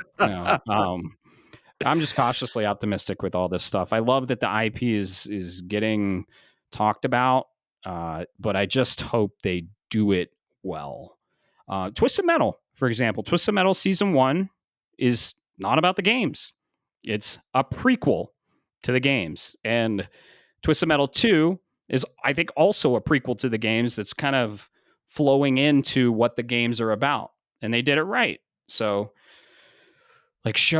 give people that curiosity. It's like, hey, oh, you like this little lore? Well, it continues in the game. Now go buy a PS5 and play an amazing game called Horizon Zero Dawn. They just remastered it. It's incredible. It's one of my top favorite games of all time. It's in top 3. I talked about it in our top 10. So Yeah, incredible. absolutely. I know you love that Yeah. game, man. So do I. Love Just it. Yeah. Awesome music. Just amazing. Gorilla went from Killzone to this game. So that's a substantial, great yeah. jump. Great Yeah. jump. Yeah, released on the best console generation PlayStation had. All the new IPs released on there. Got Ghost, everything. So anyway, cautiously optimistic about it. Yeah. All right. Yeah. This next piece of news, we don't have to spend too much time on it, but I wanted to bring it up for those that might be interested about this. is for Starfield. According to Nate the Hate, he believes the announcement will to have it release onto the PlayStation console will be in 2026 unless plans change. Nate the Hate, of course, being a very well known leaker Very online reputable too, and very reputable. and Uh, accurate. it's really accurate, almost uncanny, right? But yeah, this has been circulating for a while now, especially with all of the other Xbox games coming to Sony. Switch 2 port has also rumors have also surfaced for Starfield. We know a new DLC is due to come soon, so I guess the idea is once the DLC comes, will the rest of the platforms might maybe get a, I don't know, an ultimate game of the year, whatever they want to call that special edition with everything included, or they won't, and they'll kind of milk it out. But we don't have to stay on this too long unless you got anything to say. I'm interested, but it'll be a matter of when it comes on when I can play it. Am I interested in Starfield? Absolutely not. No interest at all. Am I happy to see it come to other platforms? Definitely. Share the love. Release it on your console first, then let it breathe for a little bit, then share the love. I think PlayStation should do the same thing. Yeah, I like So that. We got we got the Helldivers that came over.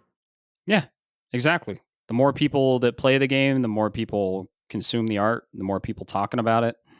Awesome. But it will launch exclusive on the platform of choice and the first party platform. That's always happened, but Xbox is changing that too. So yeah, I've heard mixed things about Starfield. I'm not too into Bethesda games. The only Bethesda games I've ever played are Doom games. Hmm. Bethesda, I'm not into their jank, I guess you could say. I know there's a charm to it. I know they have beloved titles. I know they're a great developer, but it's never been my thing. So when Starfield, I like the space theme. Even when it was announced multi-platform a long time ago, when Bethesda wasn't even part of Microsoft, I was like, eh. So yeah, the space game I'm very excited for is from a legendary developer, Naughty Yeah. Dog. That's Oh. Intergalactic, the Heretic Prophet. So that's going to be a polished fucking experience where, yeah, I'm just not into the gameplay mechanics. I'm not into like choice based games a lot. That's why I haven't played Mass Effect. I'm not into choose your own story. I'm not into like prioritizing uh, putting like 50 sandwiches rendered in a room over performance of the game. Like it's just it's Bethesda's thing, and I'm not very into it. Doom games are awesome though. Yeah. I don't know. So There's a certain level of charm. I guess you just don't have yeah, that type right. of is it, I would say the tism for that where you just go, Yeah, hey, I wonder if I can. Okay, good exactly. example is you could do it in Starfield. Like you could do it in other Bethesda games, but you could do it in Starfield. You take a bucket and you'll literally pick it up in the environment and put it on an NPC's head, and they won't react. But because they can't see you, now you can just go over and start stealing all their shit, and then you don't get a bounty for That's cool, dude. I was watching a cutscene.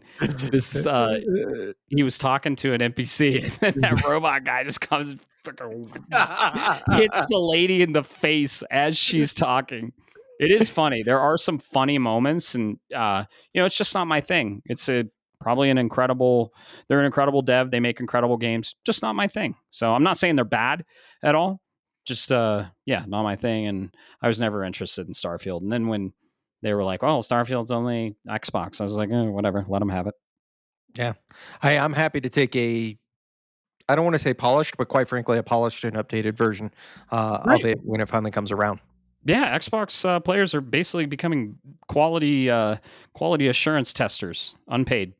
Mm, well, we'll see, what ends up Yeah, coming to that, but yeah, expect that to come 2026 is the announcement, so my guess cool. is if it announces in 2026, we might get it at the end of the year, it could be for all we know, they do a 2 months later kinda after the announcement, so, Right. we'll keep your ear to the ground, and, when it comes, you'll definitely hear it from us or, on the show, Yep. yeah, I'm excited for people that are excited for it. sweet. Well, Last one, or not this last one, sorry. This next one, grabbed from IGN. It was they were the first ones I saw that reported on this, and now I've seen it from a few other outlets. But Warner Brothers Discovery, which includes Discovery, Warner Brothers, and all of its IP holdings, such as Harry Potter, it being one of the more prominent ones. You have DC as well, and all of those that are coming in there. Says it is officially considering buyout offers amid unsolicited interest from multiple parties. In an investor focused meeting noted in an investor focused note issued on Tuesday, October 21st, the company said it initiated a quote review of potential alternatives to maximize shareholder value end quote, and is now evaluating a transaction for the entire company or a separate transactions for its Warner Brother and or Discovery Global businesses. David Zalzoff, the president and CEO, said, quote, we continue to make important strides to position our business to succeed in today's ownership. In today's evolving media landscape by advancing our strategic initiatives, returning our studios to industrial leadership, scaling HBO Max globally, which is included with them, folks. We continue to take a bold step toward preparing to separate the company into two distinct leading media companies, Warner Brothers and Discovery Global, because we strongly believe this was the best path forward. So it sounds like they're splitting up and looking for people to buy off. My question to you on this, Matt, is: do you think this might be a potential angle similar to what happened with Ubisoft recently? Yeah, it does sound like it. The games that come to mind with WB, some of my favorites are the Lord of the Rings Shadow of games, Shadow of Mordor and Shadow of War, right? The Lego games, right? We're getting that Lego Arkham Origins or Legacy of the Dark Knight, those games. And then, of course, the Harry Potter Hogwarts Legacy, right? Incredible game. Had so much flack on release for stupid fucking reason. Best Harry Potter game ever made. Incredible. I loved it. Yeah, I that's some pretty heavy IP. And you know what? If they're not doing anything with it and someone else can, then by all means, let's put it in the hands of someone that's going to take care of those IPs and that gives us more games that we want. I heard they're working on an actual Lord of the Rings third person action adventure game. And I don't know, is that the WB that we're talking about? I think so. I hadn't looked into it, but I heard something similar Yeah, rumoring which is around. awesome. Please give us Fucking something, love because Lord of the Rings.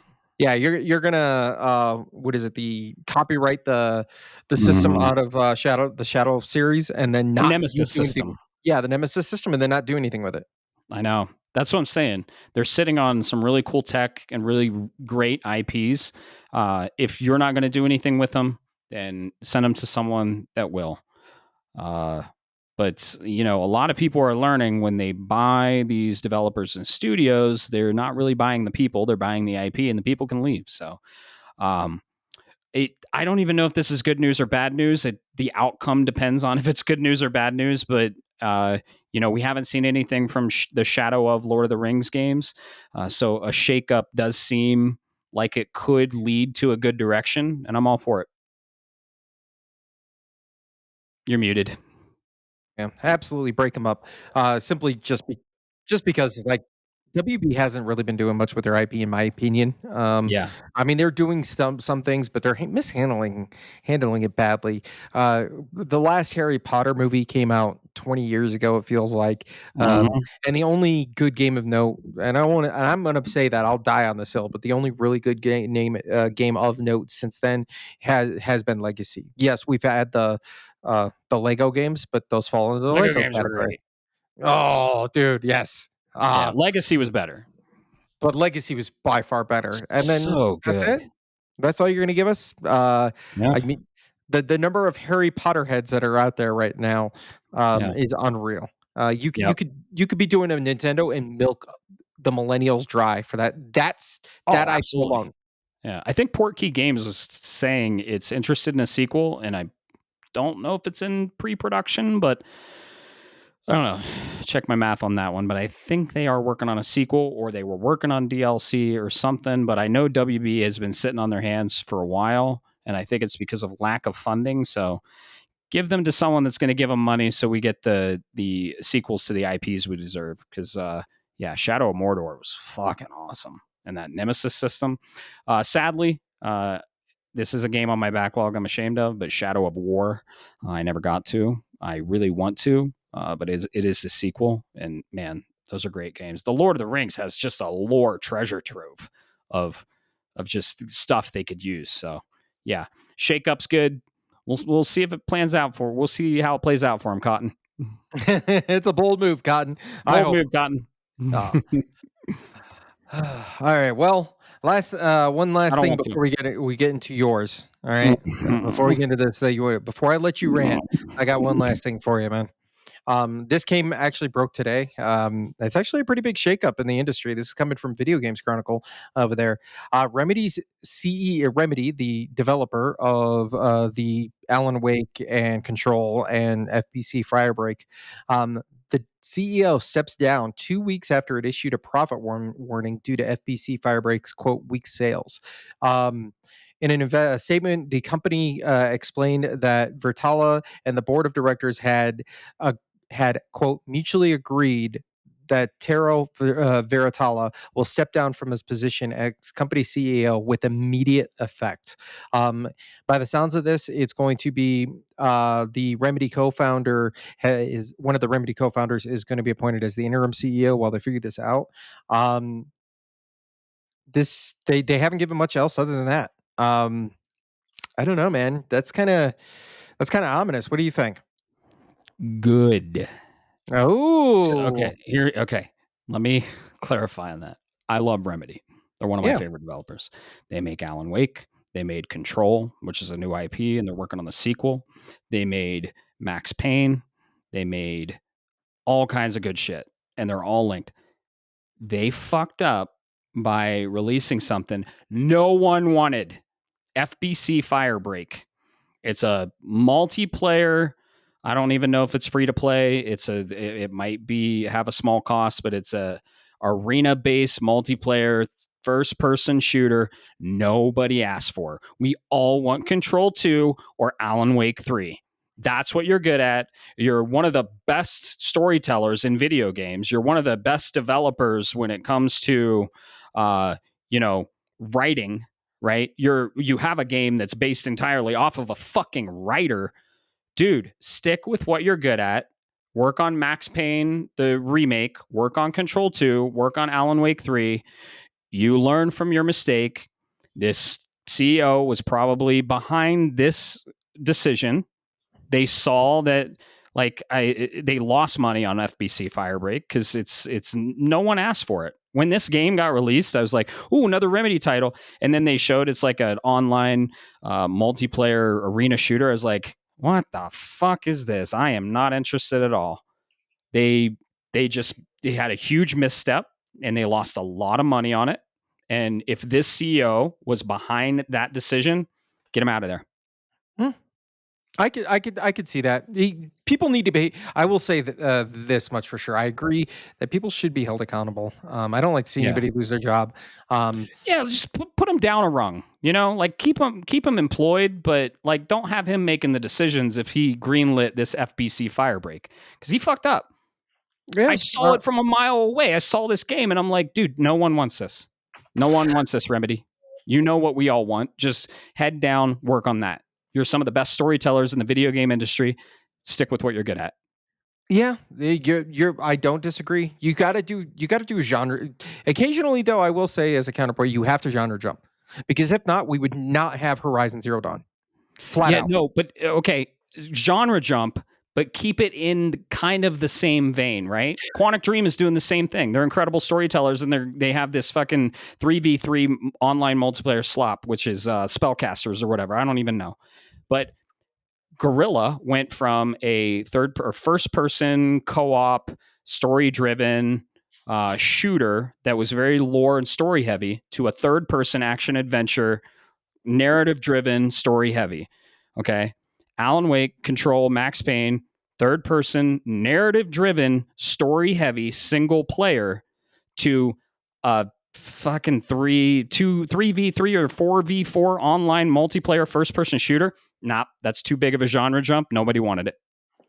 Yeah, I don't see. I mean, the numbers speak for themselves. I'm looking at Steam Mhm. DB right now, and they're currently at seven on Steam DB. This is on all platforms, though. They're currently at 17 in game. Uh, Se- wait, 17 people, not like yeah, 17,000 at least. 17. It's 20. It's Yeah, 20. no, yeah, they. I don't know what they were doing. I don't know what they were chasing. I think I maybe they trying something new. Just no, dude. Yeah, I think they could have tried something because I like what you're saying though, and I think I had a thought about behind this as I was looking more into Firebreak. Is instead of doing right now you have to chase the bag of online. That's just the way the games media is, I right? know. But if they had scaled this back and they could have added an online component later, I think if they had taken this and turned it more into a Half-Life style game where it's single There player you go. focused, you could have your choices of classes or whatever, like because they've got a really good. That's what made Half-Life so great. Besides, it was ultimately its environment, its environmental storytelling, and I think that's what Remedy does really well, right? Mhm. The lore that's in there, and then you could have added that element to the multiplayer aspect later on. Because when I see when I see Firebreak, and I know it takes place in the Control universe, and I know I play Control just like you, and I see what's included, and I understand what's going there. I see something that would grasp on to the younger generations. The problem is you have to pull those people. You have to pull them out, and they just didn't get that out the gate. How's that working out for him? How's that working out? Competing with Fortnite and uh, Overwatch and Apex Legends. How's that working out for him? Yeah, Hmm. I I could have been I in that boardroom and said, "This isn't what people want. We're not going to make any money off this. We're going to lose money. Let's just focus on Alan Wake 2 or Alan Wake 3 and Control 2." I And would I s- could have saved them millions of dollars. I wouldn't disagree with you. But we just now found out in this last year, Alan Wake 2 is finally starting to make a profit. So the return of investment, my point is the return of investment on that single player game takes a lot longer, and they should absolutely go ahead and do something like this. And I think there was a good opportunity here. But the thing is, you don't bet the farm on it. And I think Right. that's what happened here is they bet the Yeah. farm on it, and that's when you're going to bite yourself in the butt. You take that little Yeah. small piece of the profit, and you go, okay, hey, guys, you're really passionate about this? Go see what you can do with it. I'm going to entrust this to you. Do what Ghost of Tsushima did. Add a multiplayer element.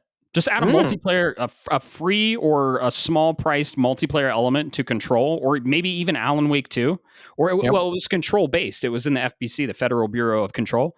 Just tack it on there and say, oh, engage interest that way, right? Maybe make it free, gauge interest, see how many players you get, and then be like, oh, we got a lot of interest, and we're doing well with this. Let's make a dedicated game for this particular thing. That's how you do it, Yep. That's how the Team Fortress series came about. Was as an offshoot of Half-Life, right? um, which was single player story driven. But I Yeah, feel bad. We'll see I what do ends up too. happening. Remedy's so good, and I don't want to see them hurt at all. I don't like seeing people lose their jobs. But if you make bad mistakes, you're gonna get off your throne and at least be demoted. Don't lose your job, and he'll be fine. He'll be fine. He made a ton of money, and he's probably set. I don't know. I don't know his situation, but I never like seeing people lose their jobs. I never like seeing developers that are really good at what they do. Dude, Remedy probably went to these artists and programmers and they were like, "We're gonna make a new game," and they're like, "Awesome! What are we making? Are you putting us on Alan Wake 3 or Control 2? We're gonna make a 3v3 first-person online multiplayer game." And I guarantee you, so many people put their fucking heads in their hands and are like, "God, no, please." I, So maybe I'd be curious on that maybe one. I wasn't there, but from their track Uh, record, mm, well, it's entirely possible because remember that report that came out about um, speaking of Ghost, the hmm 10% of the studio would be interested in working on a Sly Cooper, right, another Sly Cooper game. yeah, So mm, at the end of the day, I really hope he'll be fine. we'll He's be going to fine. go off and do his thing. Yeah, But and this Remedy is will be fine. Remedy will do just fine. I hope. Because we don't It's a even big need a loss. Control 2. Yeah, I don't even need a Control 2. You're building a universe. Give us something else. You can do that. It's okay. Yeah, Just Control 2 continue to. is in development. I mean, I think we might even see a. We saw a teaser, and we might even see a trailer at the Game Awards. Control 2 is probably ready to go next year. You know what? I'd be. I don't know. I'd be for You it. heard it first. Just don't come down the. Just please don't release it in like a crowded window, please. Oh, they will. Yeah, They that will. would be I'm our. just That would be our expecting luck. it now. Yep. Yeah. Yeah. February release. No. Might as well just put it March up again. release. I was gonna say, put it in May and just call it a day. Set it out to die. March 26th in the 3-day span of Saros and fucking James Bond First Light. Oh, I don't think that. Yeah, the Venn diagram does kind of overlap there, huh? Mm-hmm. Uh, yeah. All right. Well, I've I'm gonna prepared myself. I've prepared myself. I've kind of done some mini rants to work up to this one. I won't yell. I'll try No, not no. to yell. I promise. Yeah, no worries. There's a I totally volume get it. limiter on here for a reason. Well, I knew this one was going to get you, which is why I threw it in the news. This is one I pulled up from Game Informer. Nintendo has announced a second Kirby Air Riders Direct, and it's 60 minutes long. Oh, and by the way, it's happening this week. Specifically, it's going to be happening at 6 a.m. Pacific time, 9 a.m. Eastern time on Thursday, October 23rd. So the same day and in the same window that this podcast goes live, and will feature roughly 60 minutes of information about the game. Like the first one that aired in August, Kirby Air Riders director Masahiro Sakurai will host the presentation. Um, uh, I, I will say this much before. I'm surprised that they're doubling down on this. It's showing some things that make me go, I'm kind of wondering what's going on in Nintendo headquarters. Oh, I know But what's going on at Nintendo headquarters. They got please. their fucking heads up their asses, Bob. Okay? That's what's going on. We got a Metroid game releasing in less than 2 months. Less than 2 months. This is a marquee IP. It's in the echelons of Zelda, Donkey Kong. Maybe not in sales, but there's a reason for that. And this is the fucking reason, because Nintendo doesn't market Metroid. Dread had low sales because it wasn't marketed. Guess why Prime Remastered had low sales? Because they fucking shadow dropped it and they didn't give anyone a heads up of when it was releasing. Nintendo does not care about Metroid, and I don't know why. Metroid is one of my favorite Nintendo IPs. It's probably it's my second favorite IP of all time. They're giving love to Link. They never give love to my girl Samus. Metroid Prime 4 echoes, okay? Metroid Prime 4 Beyond. Okay, I'm super fucking pissed about this. We're getting a second 60-minute direct. I don't know. This is a remaster of a game, right? From the GameCube, Air Riders? No, it's a new game. It's a This is sequel. a new one. This is a I new don't one. give a shit. I don't give a shit. This pink fucking fluff ball Kirby, okay, that, everyone loves Kirby, whatever. This isn't even a mainline core Kirby title. The last one we got was Forgotten Lands, and this is a racer, okay? And it's a second direct. Where is our Metroid Prime 4 Beyond Direct? Prime sold okay. Okay. Metroid doesn't sell well. We know that. I wonder fucking why it doesn't sell well, Bob. I wonder fucking why. Because Nintendo doesn't market it. They'll shatter. They're like, oh yeah, here's Metroid Prime remastered. Yeah, that's coming out. Oh yeah, we're probably we'll just release it today. Whatever. Samus is cool, right? Samus is a intergalactic bounty hunter that fights fucking metal robotic dragons and has a fucking arm cannon. That's all right. It's our plumber with a red hat is cooler than a fucking intergalactic female bounty hunter. Like I don't know why they don't care about Metroid. Metroid is such a cool IP. Bounty hunters are in. We got the Mandalorian. Bounty hunters are cool, especially space bounty hunters. The Metroid story is fucking awesome. Like she's in a power armor suit that looks amazing. And they I think Metroid Prime 4 Beyond is being rushed out. I don't think they believe in it. I think the lead creative director even said this needs more time. I don't want to release it. Nintendo's like, profit, profit, profit. We got to release it in Q4 to make the profits of 2025. And the creative director, the lead artist, is like, okay, we'll try. And Nintendo's just kind of brushing this under the rug. And they did this with Prime Remaster. They didn't. There was no hype. They shadow dropped it, which everyone was like, "Oh, what the fuck!" Like Prime One was one of the best selling Metroids on the GameCube, and it was one of two Metroid games on the GameCube. But why are they doing this? We need a dedicated direct for Metroid Prime 4 Beyond. We need to tell people why Samus is fucking awesome. We need to generate hype. This is I thought this was Nintendo's holiday title, but apparently Kirby fucking Air Riders is. And Kirby is not as cool as Samus. I'm just telling you that right now. Go play Metroid Prime and go play Kirby, okay? Metroid is way cooler. Why are they doing this, Bob? Nintendo just historically hasn't cared. I thought they were going to change, but I guess they're. Why would I expect that? Because they're in their fucking villain arc. And you know what? You know what, Bob? You know fucking what? Metroid Prime 4 Beyond might be my swan song for Nintendo. I'm going to play it and I'm going to fucking sell my Switch too. Because we're not going to get Zelda for another 2 years. We're going to get some Mario 3D game probably in a year or two. And what do we have for 2026? They haven't said shit. They're going to keep announcing DLC for the games we already have. Pokemon Legends ZA, not interested. And I'm interested in the main line, but when are we getting that? I mean, there's rumors, Wind and Waves, we're getting that in 2026. But is that going to run well? Did Scarlet and Violet run well? Are these games for the Switch 2 that are developed for the Switch 2 going to run well? Or am I going to have to wait for the fucking Switch 3 to play some of the Switch 2 games like I waited for the Switch 2 for the Switch 1 games?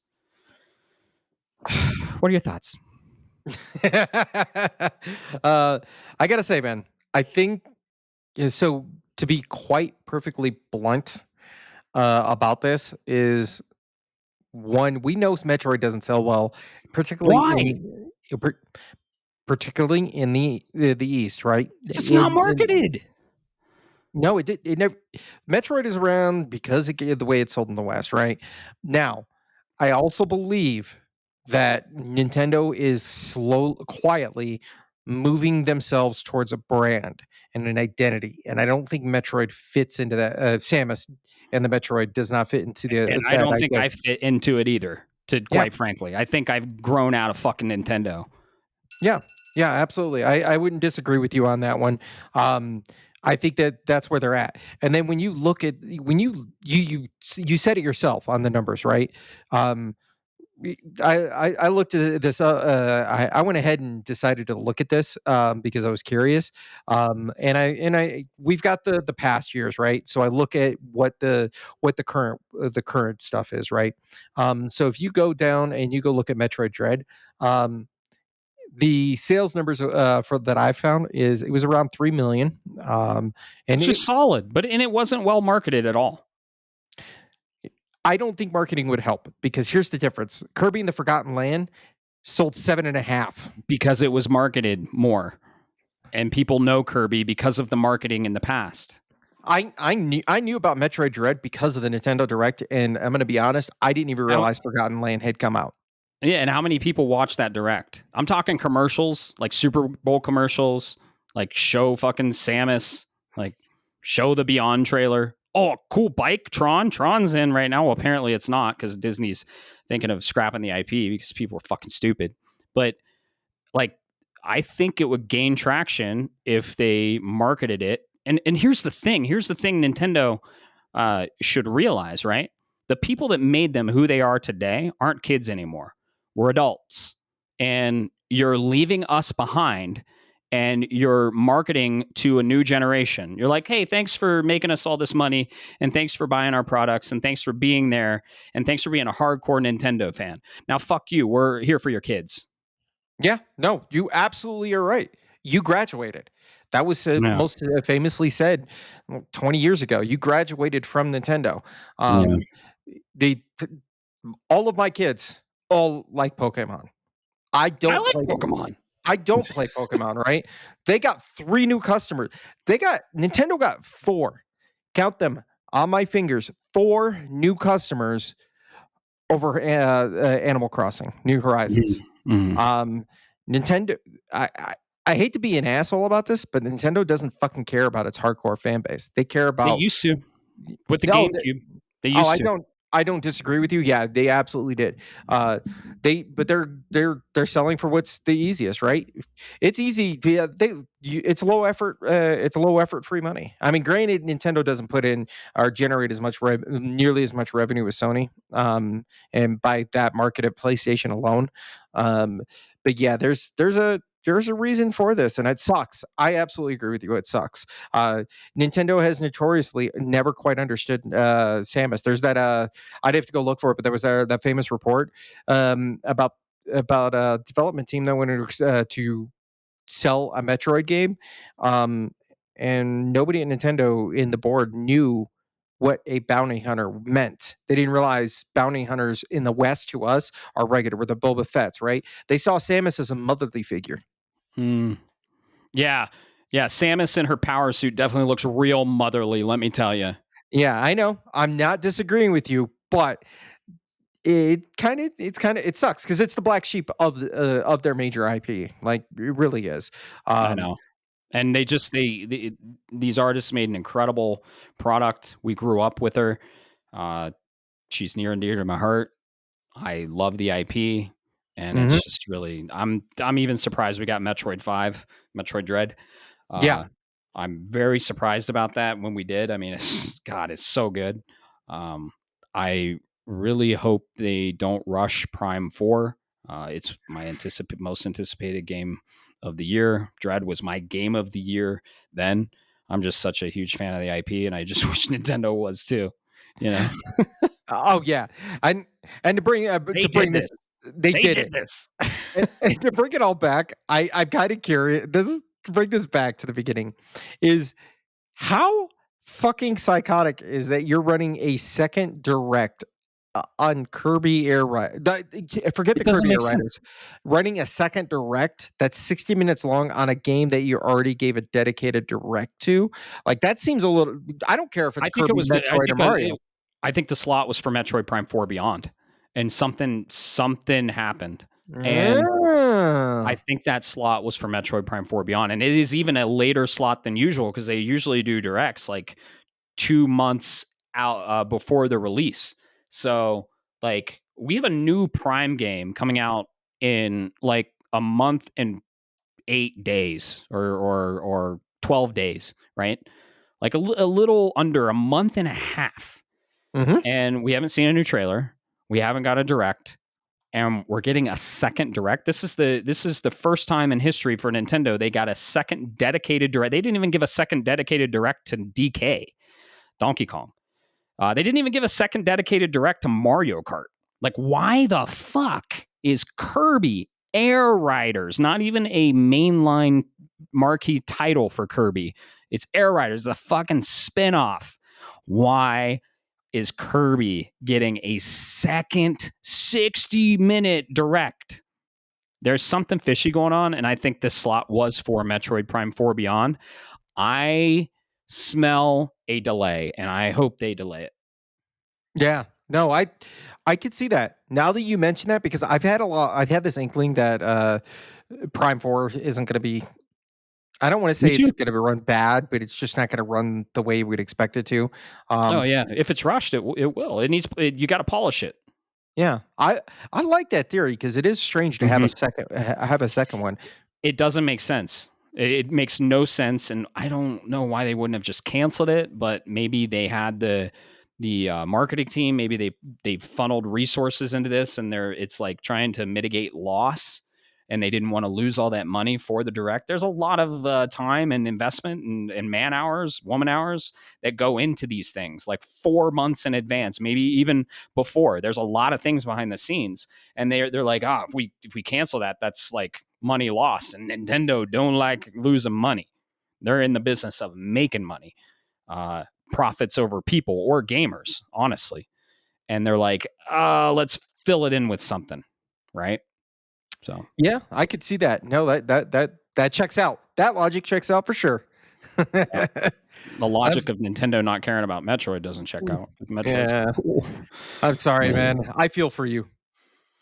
Yeah, it's they did this. They created this character, this lore, this world, and they made me fall in love with this game and this IP. And now they're like, it's like, oh, you love our IP that we made you fall in love with? We did our job. Well, fuck you. You know, it's like giving like you a sucker. It's like, oh, this is really good. Can I have another one? Nintendo's like, no. Or they give you a sucker and it has dirt all over it. Or they're like, oh, you want this sucker? Well, buy this other sucker and you can. It's just like, dude, come on, man. They're hitting you with the Yeah, upsale. yeah, exactly. So I'm surprised they haven't announced Metroid Prime 4 Beyond DLC. So join Samus as she goes beyond time with the next DLC, including Ridley and Kraid. Coming 45 days after game launch. Yeah, no, we're releasing it before the game. You just have to pay us. DLC before the game. Don't give corporations ideas, man.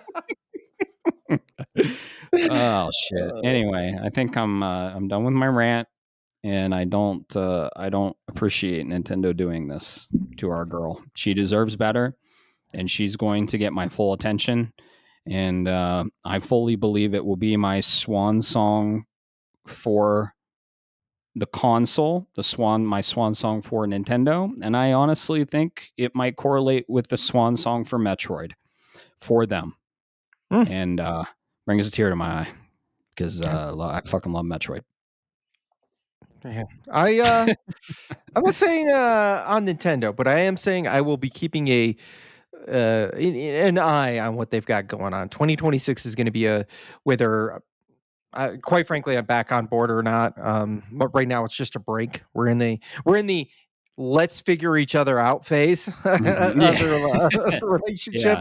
Yeah. Right. And then I'll come back to the table in 2026. Exactly. Until then, Honeymoon phase is done and gone. You know, we're in the we're seeing the flaws now. yeah, and to be clear, folks, that it is simply because where the games lie. If Sony were to fall over their heels like they did in the PlayStation 3 on the next generation, and Nintendo or Xbox took advantage of that properly, I would do exactly what happened with the PS3 era, and I would drop Sony PlayStation in a heartbeat and jump onto the whoever. Right? In that case, it was the 360. So I want to be clear on that front. It's just right now, this is where the games are. Short of going to PC, but unfortunately, I don't have that kind of patience anymore. I'm not going to save money. That's an old That's true. line. I don't have the patience to deal with driver updates and optimization. Oh yeah, same here. And yeah, I just I don't know what Nintendo is doing, and I'm calling them out on it. And you know, there's so many games. There's so many games now to where like I haven't even played one Switch 2 title, and I've had the thing for like almost 4 months. So, or since release. I haven't even played Donkey Kong. Like Yeah. I don't there's so many games on other platforms on my core platform that I really want to play. So, you know what? If I drop Nintendo, we'll see when Zelda launches in 2 years on the Switch OLED, which, you know, I guarantee you in 2 fucking years they're going to have a Switch 2 OLED. Guarantee it. 2 or 3 years. And I'm just going to be like, oh. I could see that. Yeah. I'm curious. It'd be the battery life that would be the question, better. but Yeah. yeah, they need to get that better first before we even talk about an OLED. Yes. Oh yeah, OLED would make it better. It would like it would lengthen the battery life like 2 times longer probably. So I don't even know why the Switch 2 didn't release OLED. Yeah, I got to figure out what I'm doing with my Switch 2 after Metroid Prime.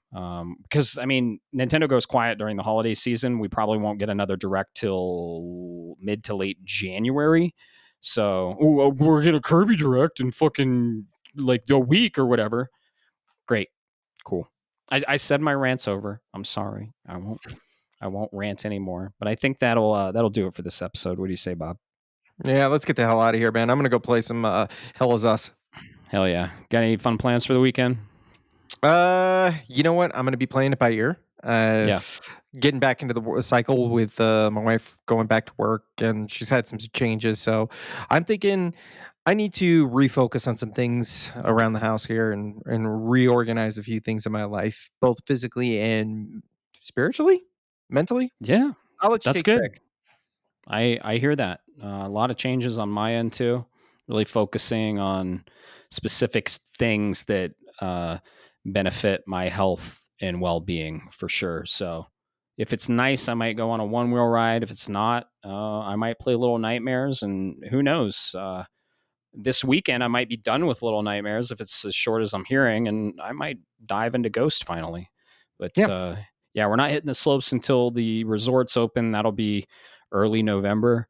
So yeah, maybe do some leg strengthening stuff for MagFest and snowboarding. I love So it. yeah, definitely.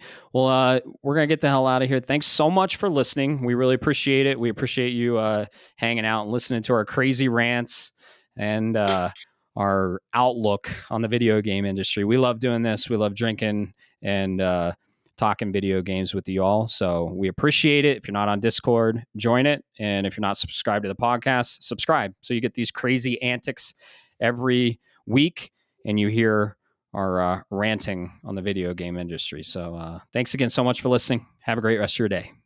Peace. Shapes of Gaming is a podcast shaped around gaming and, most importantly, our community. That's you. It is written, created, and recorded in beautiful Colorado Springs, Colorado, by me, Matt Stenson, and my good friend Bob Harriman.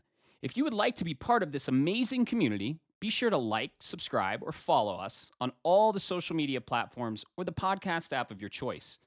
Thanks so much for listening, and always remember, keep the conversation going, and most importantly, keep gaming.